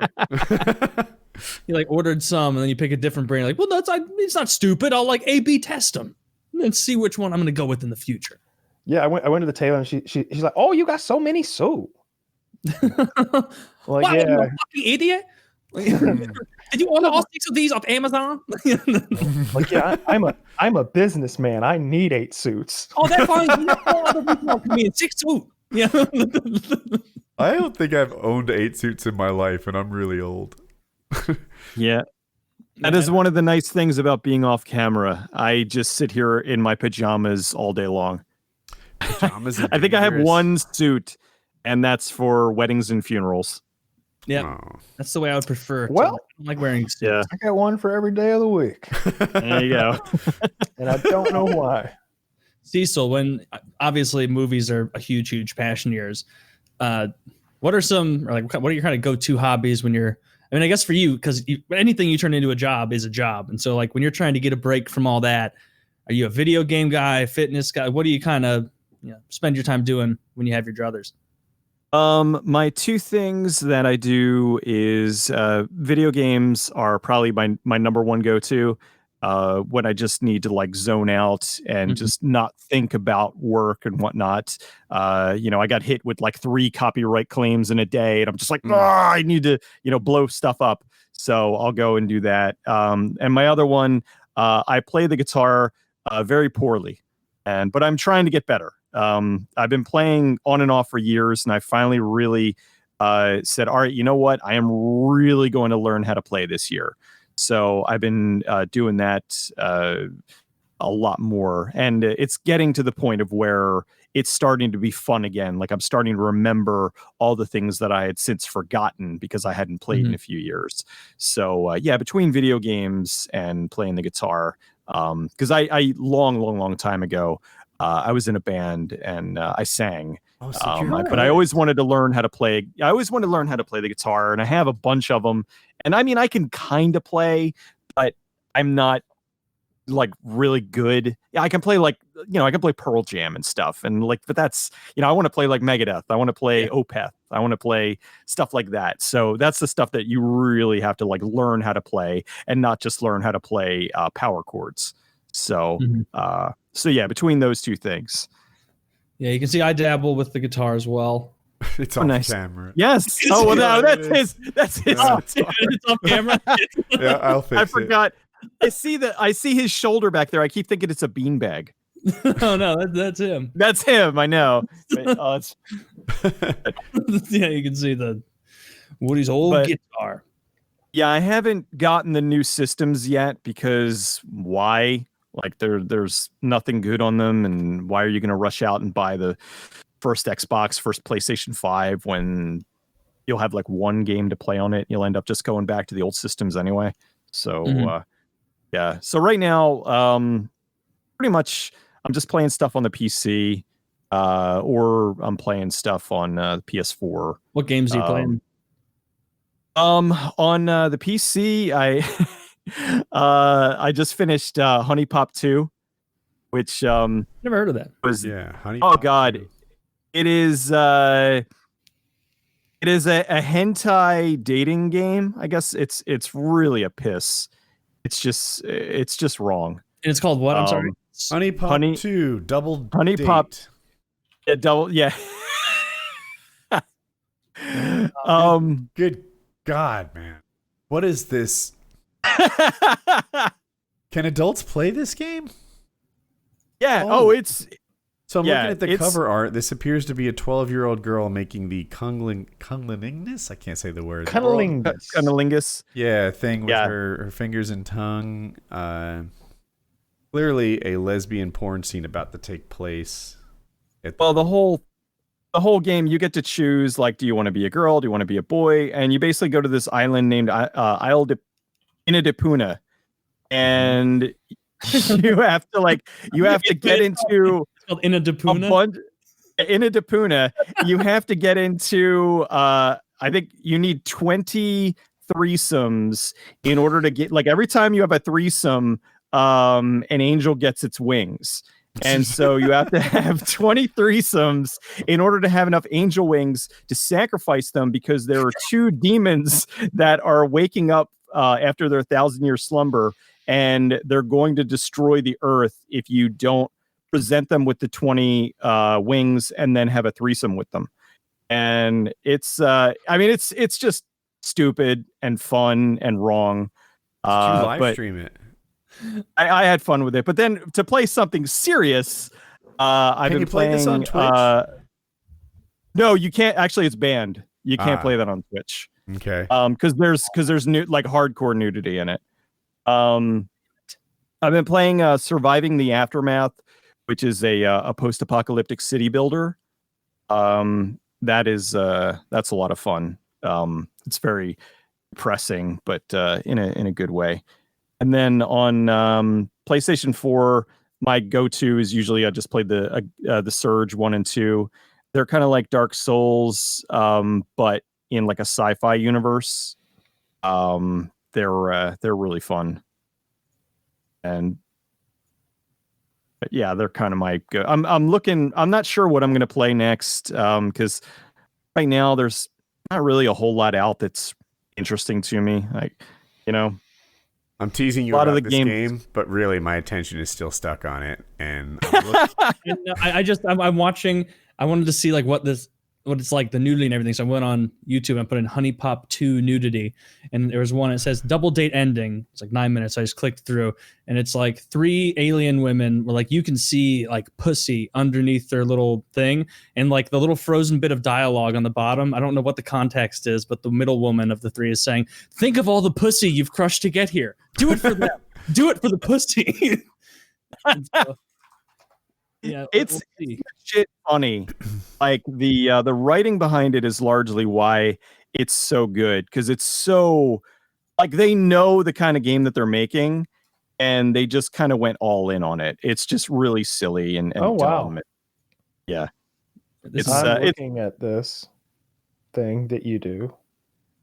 I mean, it on Steam. It has very good reviews. I'll bet. yeah.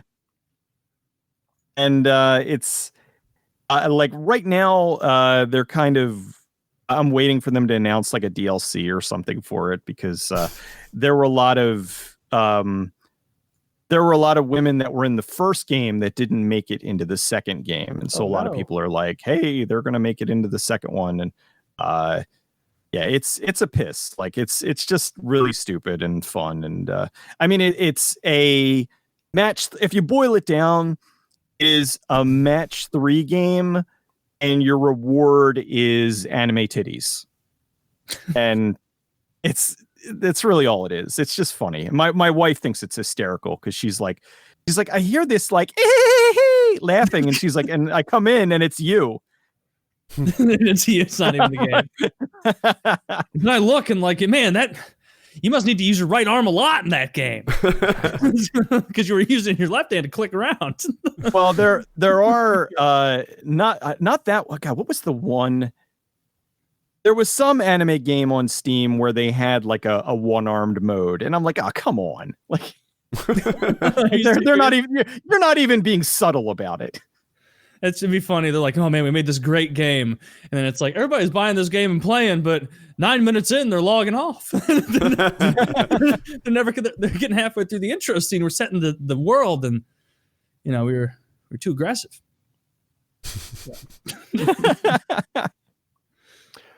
But yeah, that one. What else have I? Oh, and I've been playing. Getting back to the guitar, I've been playing Rocksmith, which is like Guitar Hero, except you're actually playing the songs.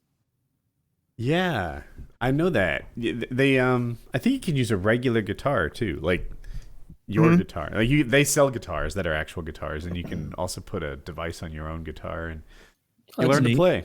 No, all you have to do is if you buy, like, you can buy it on Steam, but you need to get this like cable, and it's basically a guitar cable on one end and a USB plug on the other, and you just plug it into your computer. You set the delay on it to make sure that it's synced up right, and then the notes come up on screen, and you just kind of play along. Okay, what's the game called? Rocksmith. I'm buying that. I've got a guitar sitting right next to me that I haven't played in a while. Ooh. I got to get you on, get your email or something, and I will send you a site to go where you can get a bazillion other songs. Nice. That they don't have. So yeah, there's people that do charts, and it's really awesome. So it's like kind of like they have over 1,000 songs that you can buy, but then there's other ones where you can get a lot of songs that they would never carry. So YouTube left me unsatisfied. I went to Pornhub and I found the nudity on Honey Pot 2. There you go. There you go. Oh, there. Well, because YouTube is high IQ maneuver. Go to the porn site. Yeah. YouTube has gotten ridiculous. I did a video a little while ago on a movie called Slave Girls from Beyond Infinity. And I try to follow YouTube's laws as best I can. Mm-hmm. And there's a scene in the movie where there's a girl and she's wearing lingerie. And I'm like, okay, whatever, wearing lingerie. Right. They flagged it as 18 plus. And they said that YouTube does not allow women in lingerie. And I'm like, well, you better tell the Victoria's Secret channel about that, because they don't seem to be behind an 18 plus age gate. And that really kind of irritated me. So YouTube is getting more and more ridiculous every day. So I knew you weren't going to find the uncensored version there. More than likely they would, they probably wouldn't even put it behind an age gate. They would just block it outright. This is a really dirty game. Well, yes, it really is. Keeping with that tone with your game with the underage child. Oh no, the girl who's there, she's actually a 1,000-year-old fairy. So. I knew it. I was going to say that as a joke. Actually, she looks 11. So we were talking about this. I've been fascinated by this all week. The issue with the Reddit admin. And the ridiculous drama that went on this week. For those of you who don't know, I'm going to go over some of the highlights here. I posted a little link there to an article The Verge did on it, and I'm going to try to find right when it kicks off here and just read it straight to you verbatim.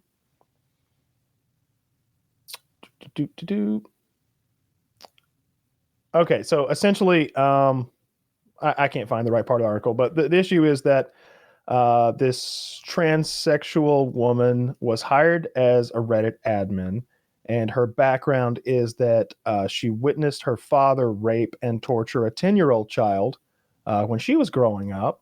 Jesus Christ.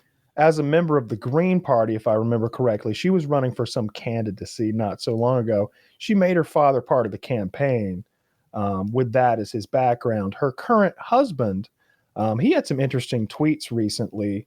I'm going to read one of those verbatim. Let's see. She's British. I don't think you mentioned that. She is, right? I believe so, yeah. Here's a tweet from her husband. I want to find the right one. The one that's absolutely absurd. Did the guy who raped and tortured the kid go to jail? I can't. Good question. I don't know. She says, this is her husband.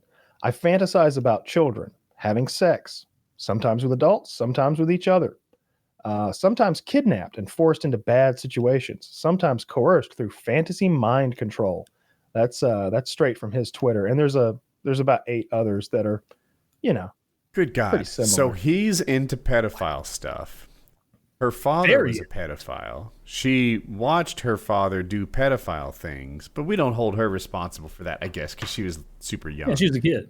I'm assuming. But- This is the first I'm learning. Well, she also made him part of her cabinet when she was running. I was recently. headed to that. Yeah. But we gotta do get rid hold of her that. responsible for her more recent actions where she put her father in her professional life, I assume, as running schools. I don't know. Convicted that year of raping and torturing a 10-year-old child. Damn it. It doesn't say if there was prison time or something. It just says convicted. Yeah, that how year. long ago was this? I mean, not that it makes it any better, but just out of curiosity. I mean, this Yeah, is I'm trying to horrible. But like, when was this? Because he could be out. Like, I mean, when he was, it's just. Ugh. Yeah, if she's an adult, it's been a long time. So maybe he's out of prison by now. But like, or he must Yeah. be if he's like getting offered a job for the whatever Green Party. Her name is Aimee Knight, by the way. If anybody wants to like do a little research on her, it's AIMEE and then Knight, like Knights of the Round Table. So it seems, though, that she no longer works at Reddit. It seems like Reddit's real crime was hiring someone without a very good background check.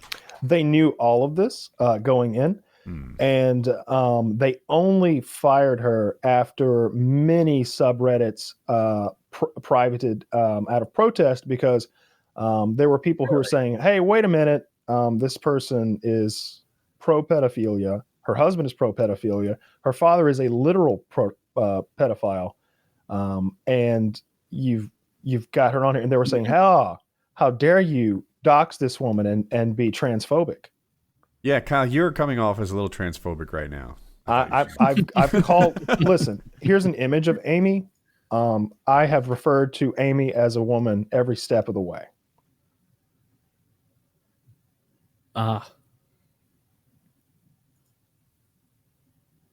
She's got those same glasses Dirty has.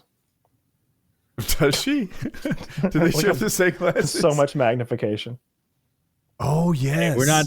Let's no. You're coming some off as people have bad transphobic eyes. again. You're coming off as sidist right now. I have nothing against the ocularly impaired. Okay. No, certainly not. We're proud people. Anyway, this is ridiculous. I don't know why Reddit hired someone with that background. As an admin. And Well, so how does? Oh, go ahead. I was just going to say, I saw that they posted a thing saying that they didn't vet the person properly. So they were kind of trying to say that. So I don't know. I kind of came in on this, I think, yesterday. I saw that there were a bunch of subreddits that had gone private, and that was, Streisand effect. I was like, okay, well, what's going on here? And I looked into it, and then I was like, oh, God, I kind of wish I didn't look into this. So they wrote, as of today, the employee in question is no longer employed by Reddit. We built a relationship with her first as a mod, then through her contractor work on Reddit Public Access Network. We did not adequately vet her background before formally hiring her. Debate and criticism have always been and always will be central to the conversation on Reddit, including discussion about public figures and Reddit itself, as long as they're not used for vehicles of harassment. Mentioning a public figure's name should not get you banned. So, I don't know. It sounds like they thought they knew her, didn't run a background check because they thought they knew her, and then once they learned who she really was, they fired her. Well, it's, I mean, that's good they fired her, but maybe I'm not getting it. So admin, obviously, like that's actually working for it, not a mod. Right. Couldn't they have just forced opened up all of those subreddits if they wanted to? Like, nope, you can't lock down. Or I guess that would draw even more attention to it, really. Yeah, I'm not sure that was the right move. Yeah, I mean, that's true. And it wasn't like, all right, so like, it wasn't like, I don't know, name a small subreddit. It was like pictures and that happened. like videos. Like videos. It was like major subreddits like were privating themselves. Like I don't know, out of the top 25 subreddits, like several of those, you know, and the people who are moderators and admins for those are like they're part of the team, you know, like they're I guess so. It would really caused a stink to like start be like, all right, well, you don't want to open pics, then we'll just clean house here. It is that's not going to happen. Is there money in being a mod on a big subreddit? I wouldn't think so. If you have worked there forever. I wouldn't be surprised if there's like a side hustle to be had. Like I feel like there's money in being the Our Videos mod in the same way that there's money being in politics. Oh, no. The money's not from the politics exactly. You know, the money comes in a more circuitous route. Or I might misuse that word, but yeah. I could see that. By the way, can I write this off as wardrobe if I wear it on the show? That's how it works, right? I think it has to do with whether or not you can wear it anywhere else. That would be a gray one. Kyle, I don't think you can wear that anywhere else. I don't think so either. Yeah, if it was if it was like overalls that said Jiffy Lube on them, then you could clearly write that off. If it was a costume used in a performance, like Cats or something, you could clearly write that off.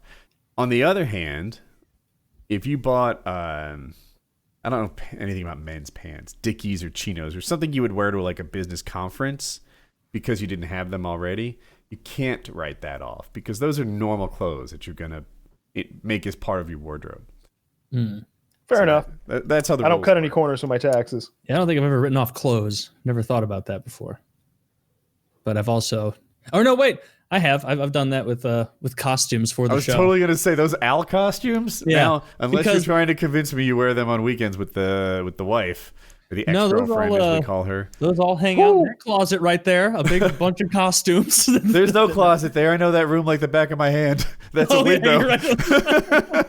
You're right. You caught me. That closet back there. Yes, there's a closet. Yeah, that's the closet because it's my house, obviously. I know. Yeah, so that whole thing was ridiculous. I saw that earlier this week. What a disgusting background. Yeah, my God. I don't get the I'm really worried that like pedophiles are gonna do their best to become part of the LGBTQ plus crowd. I mean, they're already attempting that, but I'm worried that at some point they're going to be allowed in. You think so? Well, every time I see it come up, you know, they're quickly rebuffed. But I wonder how long that'll last. In the fact that lesbians don't give respect to bi chicks, right? If they won't let bi chicks in fully, then they're not going to let pedos in. Do they not let bi chicks in? They have the B in there. In the broader group, but in the cool kids club, no sir. There's a hierarchy. There's a hierarchy. They're part of the acronym, though. But there's the B down the road a little bit. It starts with L, bitch. Don't you forget it. It does start with L. Yeah, it starts with L. Like that was an important thing when they're starting. They're like G T L. No. BLT, no, that's taken. BLT is taken. Yeah. Buys lesbians and trannies. Yeah, that's what it would be. Yeah, well, they would ruin the BLT because they'd have to add, additional letters. Pickles. Yeah, maybe, I don't know. Is there any peace? I guess we'll have to keep an eye on it, Kyle. You'll have to keep your eagle eye on the situation and keep us apprised if anybody sneaks past the goalie. If anybody gets in like, hey, I'm just a normal gay guy. And then you're like, hey, nah. Your boyfriend's 11. You can't fool me. No, I always shop at Oshkosh Bigosh. Hidden in the center of the clothes racks. Like, I can't believe there's like safe havens for these people on the internet. Like it's For pedophiles? Essentially, yeah. Like I really don't like the whole like, oh no, she's 9,000 years old thing. I'm not a big fan of that. I'd be fine if she was 9,000 and she looked like an 18-year-old woman. Yeah, but I think that defeats the purpose of what they're going for. It absolutely defeats the purpose of what they're going for because like they want a child-looking avatar, and then also to be able to be like, no, it's what I'm doing isn't ridiculous. It's science. It's magic. It's magic. I'm also into Harry Potter. You know, like, but all the, and I think it's so much worse than just liking 18-year-old women who look young. Like that to me is fine. Like the faux bait subreddit that I was joking around about a few months ago. It's like, these are 18-year-old girls who just look very young. Mm-hmm. They're 18-year-old women though. Like they're adults. But this guy is like, no. I fantasize about. And I wish I still had. I closed the fucking like window because I didn't want to look at it anymore. But it was just like his tweet was just like, it wasn't even that he liked underage girls. It was that he liked children being forced to do things with adults, forced to do things with other children. Yeah, he said, didn't he say like, and the children being forced to do sexual things with magical mind control or wizardry, and it's hypnotism. There was a whole thing about hypnotism and like brainwashing, and like there was something in there about dragons and animals, and like it's just so fucked. It's like, dude, you got to go outside, man. You gotta go outside and play some softball or something and get this weird fuckery out of your head. You've been inside too long. You know it's bullshit too. Like they're just trying to get around not being pedos because like if you were to tell them like, hey, write a 5-page story about this world with little, fantasy girl that's 11,000 years old. What does she do? How does she get to the castle? It would be like she arrived at the castle and saw a well-hung goblin, and then it would be like 5 straight pages of just the sex stuff. They wouldn't talk about the magic in the world. There'd be no world building. It would just be basically writing fantasy child pornography. Yeah, and I don't even mind like the fantasy non-consensual stuff because it's like, all right, whatever you're into, it's a fantasy. It's a little fucked, but god damn it, at least there's no children. Fuck. Yeah. And although I still think that stuff shouldn't be illegal. Like we've talked about this before, how like I think you should be able to draw whatever the fuck you want. Like. Well, yeah. I'm sorry. Like this goes back to like. It doesn't just protect the stuff that you like. Yeah. It's not that you don't need free speech laws to protect the stuff you like. It's not what free speech laws are for. It's to protect the shit not everybody likes. And sometimes that's the majority of people likes like this. It really is. But that being said, it's perfectly within your rights to say, hey, I don't think I want to be associated with a company that hires people who are pedophile adjacent. Yeah. And that is what she is. She is pedophile adjacent, clearly. But that being said, I feel like you should be able to draw any fucking thing you want to draw. I feel like drawing is no holds barred. I feel like I could do anything I want with a pencil and a piece of paper, and I just don't understand how anything I can do with a pencil and a piece of paper could ever be illegal. Yeah, I agree with you there. Immoral, disgusting, wrong, yeah. But illegal? Immoral, disgusting, reprehensible, vile. Yeah. Terrible. But not illegal. Mm-hmm. Yeah. Taylor. Well, I didn't know anything about this story, but it looks like they got it handled pretty quick. Good. Seems like a dumb question coming from me right now, but glasses. People think I wear glasses. These are reading glasses. I only wear them here at the computer. When you wear normal glasses, do they work up close? Do they work at all distances? Can you read better? I was like, I was working on my motorcycle today with one of these sort of like one eye proper distance things. Like, all right, here's my maximum vision. If you had glasses on, would you just been fine? I mean, I can see, like, if I'm wearing my glasses, I can read everything on this table. Or my current glasses, I might have to like go like that or mess around because I'm starting to lose it with that particular prescription. But like real close, I can't read that on my glasses. Real far away, obviously. Like, so you just have one pair, or do you have a reading pair and a driving pair, for example? No, I just have one pair. Like reading glasses wouldn't do anything for me. They're not curved enough. Like it wouldn't help. So yeah, I can see everything, but like these contacts are so much fucking better. Like I can read everything so much crisper, so much cleaner. And this is the exact same prescription as my glasses. But because I think glasses are always like making little micro movements on your nose. And so like the lens is moving little bits, and that may not seem like a big deal if you don't wear glasses and you're like, oh, whatever. But like that's also shifting that area outside. And this is probably varying in intensity depending on how bad your vision is, but that's also shifting the area surrounding the glasses. And that's really unpleasant, at least for me. Like I hate like trying to look at something out of the corner of my eye with my glasses on. Oh yeah, this is a thing. Like if you have really bad vision like me and you try and look at something out of the corners of your eyes, because the glass is so thick there, it'll be wonky. And so you'll almost have to like turn your head like you have a neck brace on to see it right. Whereas if I go like this with my contacts, I'm hunky dory. I'm good to go. There's a sweet spot in the lens, and you should look through there. If you like look through the corner of it, that can be wrong sometimes. Yeah, exactly. Like, I'm sure yours are like a lot less noticeable with that, or maybe not. Like mine are kind of complicated too. I have double vision. So now I can focus and pull it together, but yeah, it becomes a strain over time and it gives you a headache and stuff. So these I can just freaking chill and everything is always good. What causes double vision? I don't know. What causes it? Like birth defect, maybe?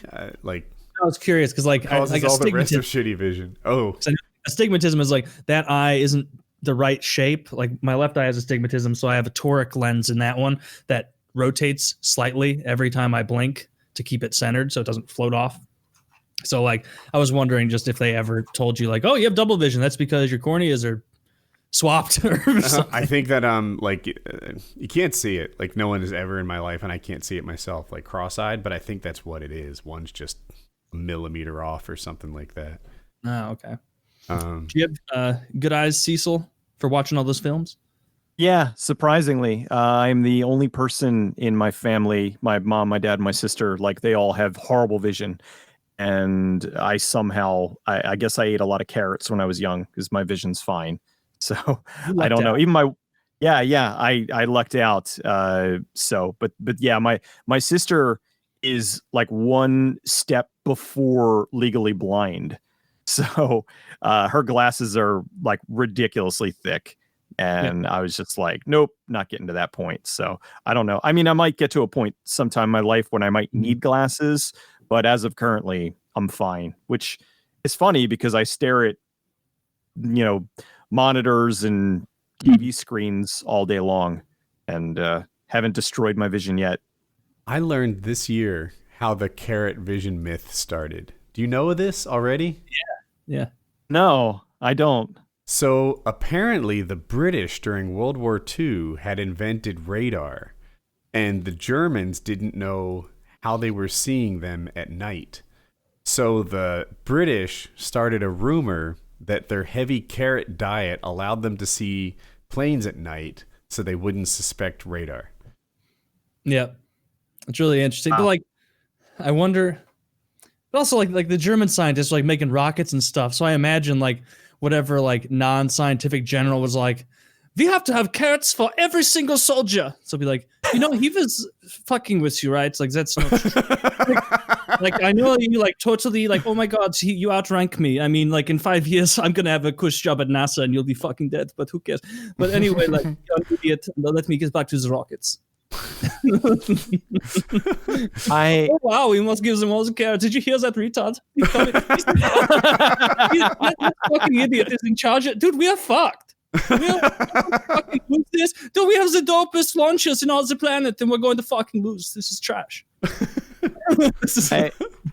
I I have an even stupider thing. I always thought that I thought it was because of rabbits. Like rabbits eat carrots and they have really good vision to be able to, see predators. And so that's kind of where I thought it came from. Like, it's like, oh, well, if rabbits eat them, they have good vision. Then if humans eat carrots, then they must be good for their vision. I didn't know rabbits had good vision. Yeah. I don't know. I honestly don't know if they do or not. I always just kind of took it that it's circular. Yeah, we're all about those carrots. No, Bugs Bunny, he ate the carrots and he did. Never got killed. He was he never got getting the best of Elmer Fudd. Did Elmer Fudd have glasses? No. I think he needed glasses, but yeah, he probably needed them. He was too proud. Kyle, what kind of gun did Elmer Fudd have with that big funnel on the end? It was a shotgun. It was just, cartoon shotgun. That was disappointing. It's a blunderbuss, isn't it? That's what the pirates would use. Oh, is that what? I mean, those had that barrel. That's so you can load them faster. You get a funnel at the end, so you can just pour the powder and the shot in. Yeah, but you always think of pirates when you see those, or at least I do. And I imagine it's because it's like, oh, you're out on the high seas and you can't, you're swaying. You need to be able to pour it in. Is that right? That does seem right. I bet it is. He always seems to have a regular shotgun in these pictures. I remember it being a blunderbuss. I don't know. Maybe it's because when he would shove a carrot in there and it would kind of banana peel back. Right. That might be what we're thinking about. Yeah, damn. I've been looking at cars a lot lately, and I'm not interested in this deal, but this is one of the best deals I've ever seen on a car. So I'm pretty sure it's still active, at least through the month, I think. But you can get a 2021 Camaro LT1. That's one step down from the Super Sport, but you get the V8, the touchscreen navigation. Mm-hmm. I think you can get leather seats, just not heated leather seats. The 10-speed paddle shift transmission. It looks like there's a $1,500 bonus here that won't be applied unless you're already coming out of a Chevrolet lease. So just ignore that. So $1,500 down, almost $2,000 down. And I think it's $274 a month for a 39-month lease with 10,000 miles a year. You're getting a $35,000 car for $274 a month with $2,000 down, and it's 455 horsepower. It's a V8 brand new Camaro. That's pretty cool, but it's ridiculously cheap. No consideration there because you need a little change of pace. I think you're pretty stuck on the Corvette now. Was it C8? 8C? I am interested in the Corvette. That is almost certainly what I'm going to go with, but I could do another Camaro, but I would want a Super Sport at least. Mm-hmm. Yeah, you should. But yeah, I want the Corvette. Get another Camaro. Yeah, Corvette for sure. I sort of have an "Am I the asshole?" Yes. All right.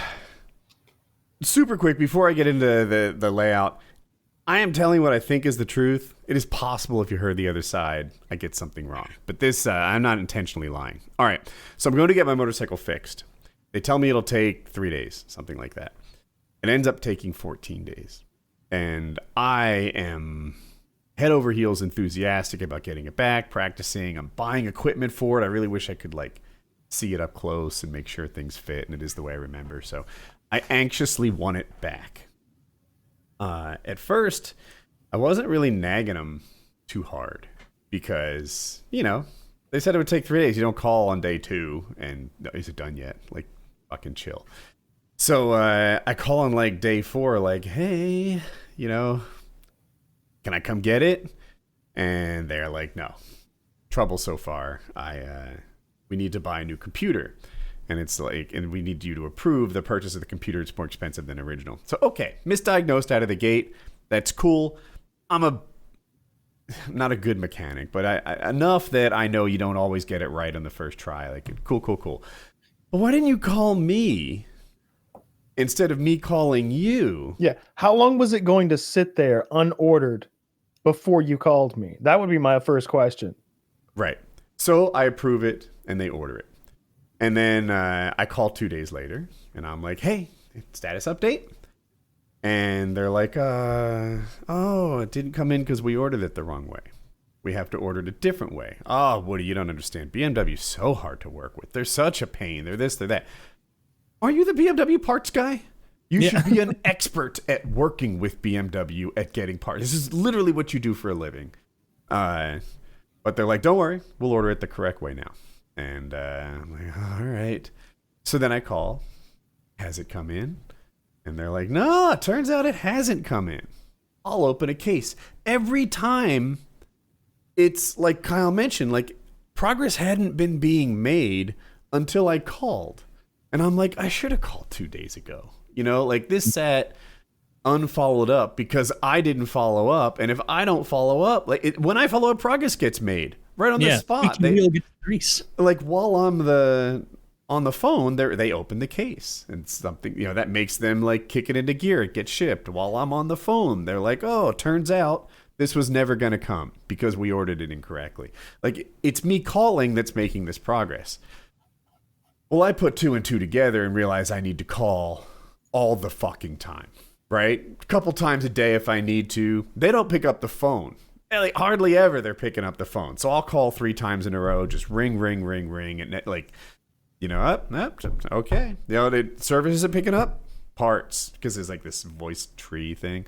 Parts isn't picking up sales. Sales always picks up. Hey, can you walk over to service? They don't answer their phone, and they do. And I'm hoping perhaps this is embarrassing, right? Perhaps when the rest of the store is always saying, you know, half my job is getting you to pick up your phone. You know, there's something wrong, right? Like, I should be able to call a business and get a person to pick up the phone. Most of the time, they pick up like 10%. So anyway, this happens. Things are pushing along, and they needed an answer from me. Whatever. I called. They didn't pick up. I go to parts. They didn't pick up. I go to sales. Eventually, the guy talks to me, and he's like, Woody. We need you to leave a voicemail when we can't pick up the phone. I was on the phone with another customer, and I'm like, Jeff, I'm not sure you've ever called me back. I've tried that way, and things don't get moving along. I need to talk to someone. I was like, I hear you, but that hasn't been working. And he's like, I hear you, but I have 3,500 customers. To which I'm thinking, at once, right? Like right now, you have, like, really? And it just created this sort of awkward moment for me. They eventually finished the bike. I think they were happy to get rid of me, and I was happy to get rid of them. But it had me, and by the way, I by the end, I'm calling a lot, you know, twice a day. Fuck it, you're 2 weeks late. I'll call twice a day. I need a person. You know, like I need to talk to a human and know that's it. And like Kyle mentioned earlier, things don't move along unless I nag. So at the end, like picking up the bike, I'm like, I shouldn't feel awkward. I'm the customer, right? You know, he's the one who told me to leave a message. But you're the one not picking up the phone, right? Mm-hmm. In my weird head, I'm like, I don't want to get fired as a customer. There's not that many BMW motorcycle dealerships around here, right? Like, I do need a guy who wants to fix my bike. Yeah. But anyway, am I the asshole for calling? No, I would have gone. I would have taken that. I would have gone so insane. I would have wanted. I would have talked to the general manager of the store. I'd have went and saw him in person because that would have caused a real stink. He's everybody's boss. I'd have called like someone at like I'd have been tweeting at BMW. I'd have been looking for a BMW representative, like someone who does with customer service, like nationwide. I'd be finding out if there's some way you can report these people, if there's some sort of like customer satisfaction rating, some way you can damage their business. If they don't do X, Y, and Z. I'd have been looking for alternative places to take the bike, and I'd have been like considering calling a lawyer. Yeah, absolutely. I would try to find damages. Like you know what? I was using the bike. I was going to use that bike to make these vlogs. These vlogs would have earned this much income. You've damaged my income because I've missed X amount of the riding season. I'm seeking damages in the area of $10,000 to $25,000. That'd be fun. Yeah, And you're like, well, I guess I got to make double daily videos again. No, you don't have to make those videos. You just have to prove that you intended to make those videos, which is pretty easy to do. You were intending to make those videos. Indeed. I don't know. He scolded me. And it's like, well, yeah, I am totally like getting salesmen to walk. The guy's like, I'm in the Indian portion, and I know it. That's the far side of the shop. But I was fine with that. I was like, yeah, all right, I'll wait. And Yeah, you had to do your job today, huh? Right? You've got 3,500 customers. Where am I in that line? Am I the most annoying? You'd think you'd want to get rid of me as soon as possible. I wanted them to think that. I was like, if I'm them and I have 4 bikes back there, I'm like, fucking work on the black one. You know, he's calling at lunch today to find out if we worked on it. You know, it. Yeah, exactly. Yeah, you didn't do anything wrong. Like, yeah, Jeff, I am calling. And just so you know, maybe you can free up a little time, I'm calling tomorrow at 11:30 a.m. and again at 4:30 p.m. When do you take your lunch and what's your cell? Yeah. Yeah. Did they ever explain what the delay was? Like why they kept or they just kept saying they didn't have the parts and that was what the delay was? Or dude, the explanations were not satisfactory. It was stuff like BMW's so hard to work with. With COVID, shipping is unreliable now. Although that turned out not to be the thing. Once they shipped it, it came right away. But they said that. They said that when they ordered it like any normal part, but it turns out I needed a computer, an ECU maybe. With that part, you have to order it through a different place, like you order a key. And I'm thinking, this is really a lot more information. Oh, like you order a key. All cleared up for me now. Like that means fucking anything to me. And then, but when you order the key, it tends to come overnight, so we hope we have it tomorrow. Call tomorrow. Nope. Call the next day. Nope. Oh, look. I'll open a case to find out why it hasn't even shipped yet. This is the kind of explanations they were giving me. And it all resolved in my head to, you're not very good at ordering parts. First, you did it the wrong way. Next, you didn't notice it wasn't coming until Squeaky Wheel over here picked up the phone. Like, how long would you have waited if I wasn't calling? Yeah, look, it's a completely different scenario. I dropped my watch off at a watch repair place today. It was early in the day. He said, oh, you need a new clasp. I said, yeah, I know. We don't have to replace the band, dude, because the band is $800. He's like, no. We can get the clasp. That's $40. I can overnight one if you want, or there'll be one here in 3 days. It's a $40 clasp, $10 to overnight it, $3 if you can wait 3 days. I'm like, overnight it. It'll be here tomorrow, right? Yes. I'll have it ready for you by noon tomorrow. And I'm like, awesome. If that thing ain't ready by noon tomorrow, there's going to be a problem. There's going to be a problem, Woody. You owe me. I'm going to raise a lot more stink than you just raised. Yeah. Like, and this is a clasp on a watch that I don't plan on wearing this week. I'll seek damages.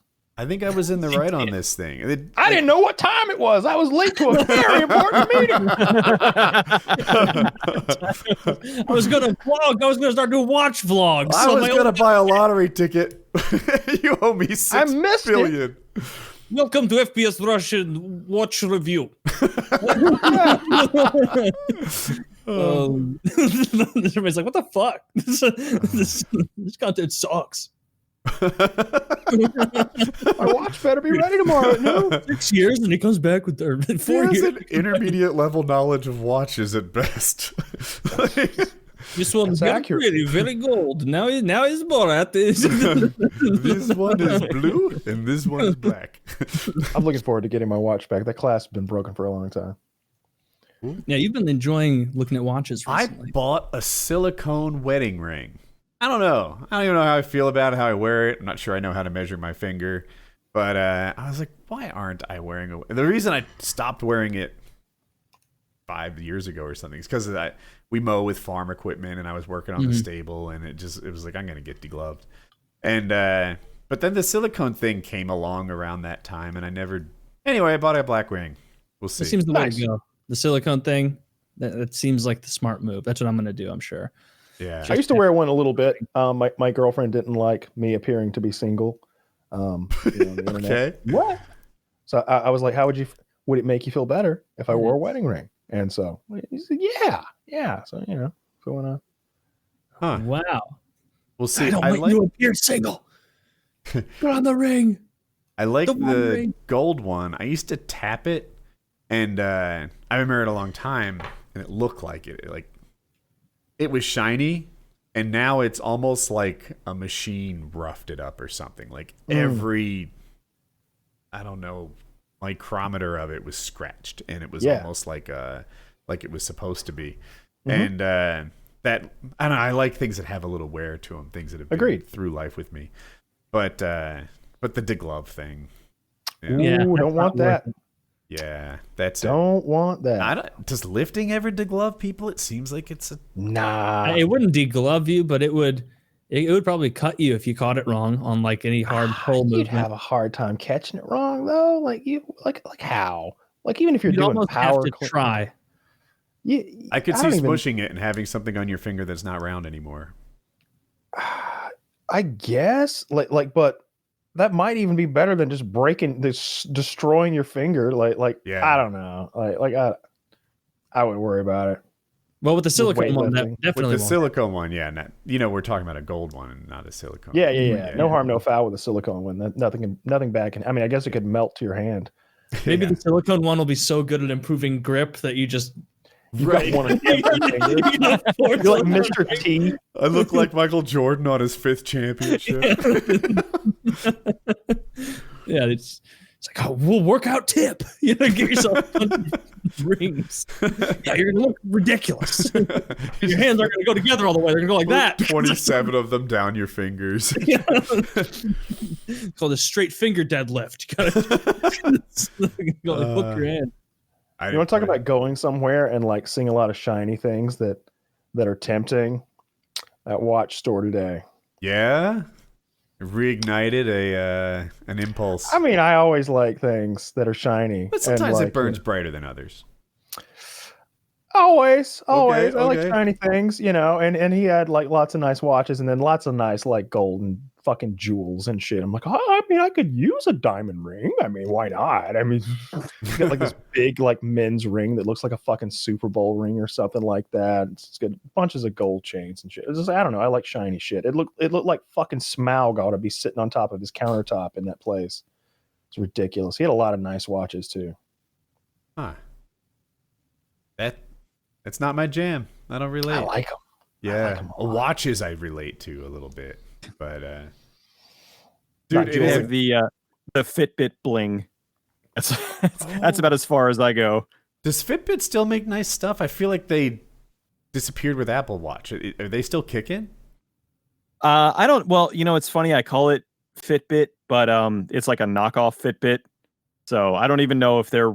I'm assuming they're still going. I mean, they were kind of the thing.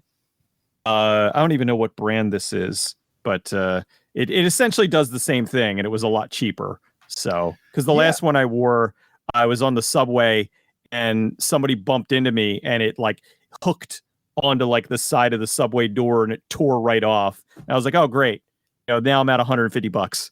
So I had to go get a new one, and I got like a knockoff Fitbit, and it's been doing essentially the same thing. I've got the Samsung S3 and I really like it. It's got lots of, I don't know, it does a lot of shit. Like it just all sorts of health stuff, and it pairs with my phone, and it lets me control my phone. Like I can control the camera on my phone from my watch, and I can control like all sorts of music stuff, and How do you dig it get a your lot. pulse? Do you wear a chest thing, or does it come from your wrist? Right from your wrist, and it'll do it'll do like it keeps your pulse all day. So it'll like give you like your high and your low and your average, but it'll also do like instantaneous pulse readings. So yeah, it's pretty cool. I think it does blood oxygen content somehow as well. I don't even know how the fuck that works. Well, it seems reasonable, right? Normally they just put a light through your finger thing on your or finger. something. So, I don't know how that works either. well, yeah, me too. Yeah. Like, I don't know how any of that works, I'm but well aware that it's red. It's got all that functionality. It was a little bit expensive. I think it was $280 or something like that. I probably should have spent another like think $30 more, and I could have gotten the LTE version, and it's got its own fucking like phone number or whatever. Like I don't even need my phone to like have a communicator on my wrist all the time. Would it be $10 a month?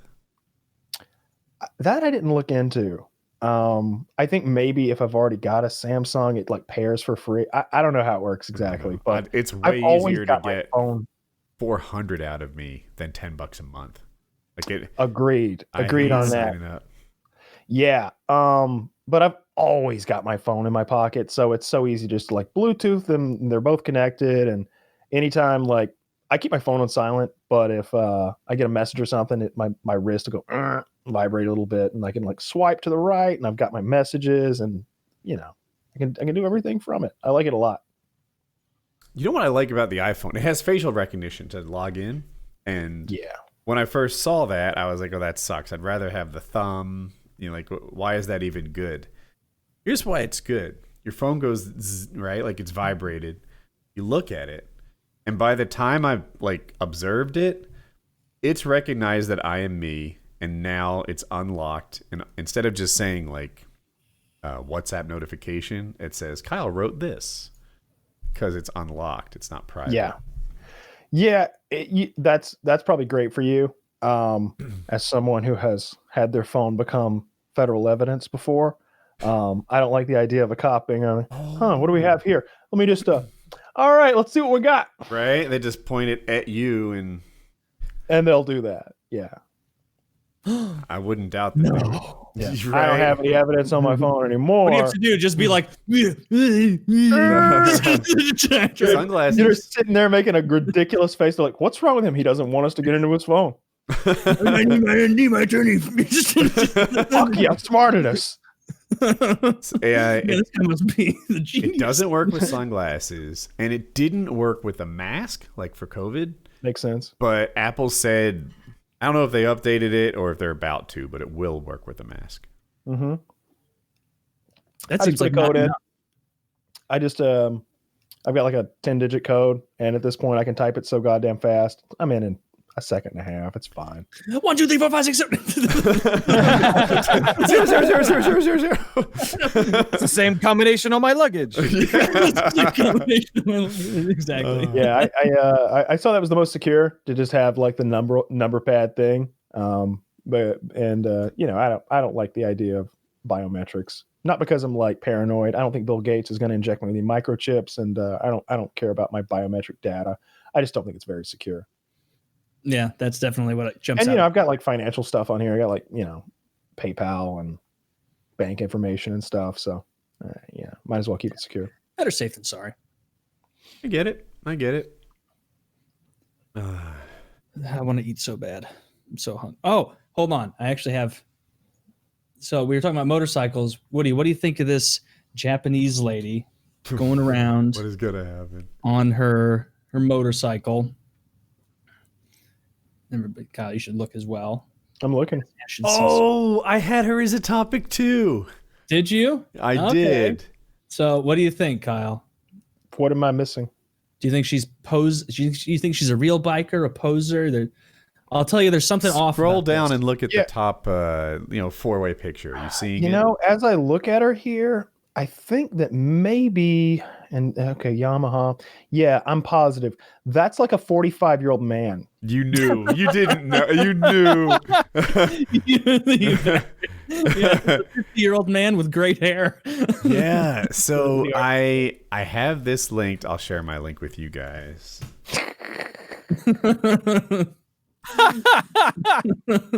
So the ads on Daily Mail are outrageous. Here's the picture, chat, if you're looking at this. Her arm is like a 45-year-old man's arm. I can't even notice on this top picture. She's making like a peace sign. And but the internet did, because nothing gets past the internet. And it turns out she's been filtering herself, and this is what she really looks like. Hilarious. That is so funny. Ultimate catfish. Wow. Yeah, that forearm, that is so true. That's not a woman's forearm. I would just assume it was weird lighting or something. That is like loose skin. Yeah, it's a 50-year-old man. That is a good filter. Yes. She's hot. Yeah, he's cute. I bet he's got a great bod. Well, that's why like things like that and all the deep fakes are going to be just, I mean, this is just the beginning of this. Like, imagine what they're going to be able to do in a couple years. It's like, did you see the Tom Cruise video? Yeah. Yes. Like, that was insane. And this is like scary. It used to be you couldn't trust still photos, but videos were very hard to fake. Now, like, you know, it's idiots on Instagram are faking even video now. Yeah. It's a matter of time until some politician or like billionaire gets caught like, we have you on camera on Epstein's Island raping someone. It's like, that's a deep fake. Everything's deep fake and you can't prove it's not because it's 2030 and it's completely indifferentiable from reality. Like, and it is. Yeah. You know, like Kyle was saying how they're very good at CGI water now at the top of the show. Yeah. Dude, random people on Reddit make amazing water simulations. Like, this is a hobbyist level thing today. Back in the Titanic, it was groundbreaking. Now it's anyone can do it. This deepfake stuff, like teenagers with their phones are going to be faking politicians and sex scandals. Yeah, 50-year-old Japanese men are going to pretend to be hot women. That's the real crime. It is. I think honestly, what's going to happen, I'm kind of surprised it hasn't happened yet, is some high school kid will deep fake, like let's say he has an ex-girlfriend, and he'll do a deep fake and send it to like her new boyfriend, and it just kind of escalates from there. Or like a husband-wife thing where they'll deep fake. Week. Oh, did it? So essentially, is a high school cheerleader had some sort of issues with the squad she was on, the cheerleading squad, and her mother made deep fakes of the other cheerleaders on the squad smoking cigarettes and drinking alcohol, and then tried to get them kicked off the squad. Like sent it to like administration. You know, now you're the only cheerleader left, honey. Let's go. Let's go. You guys might be looking down it, but that's a mom who cares. That's a mom who tries. You want to talk about a mom who cares? I saw this story today. This mom showed up to school with boxing gloves and beat the shit out of a kid who was causing problems for her daughter.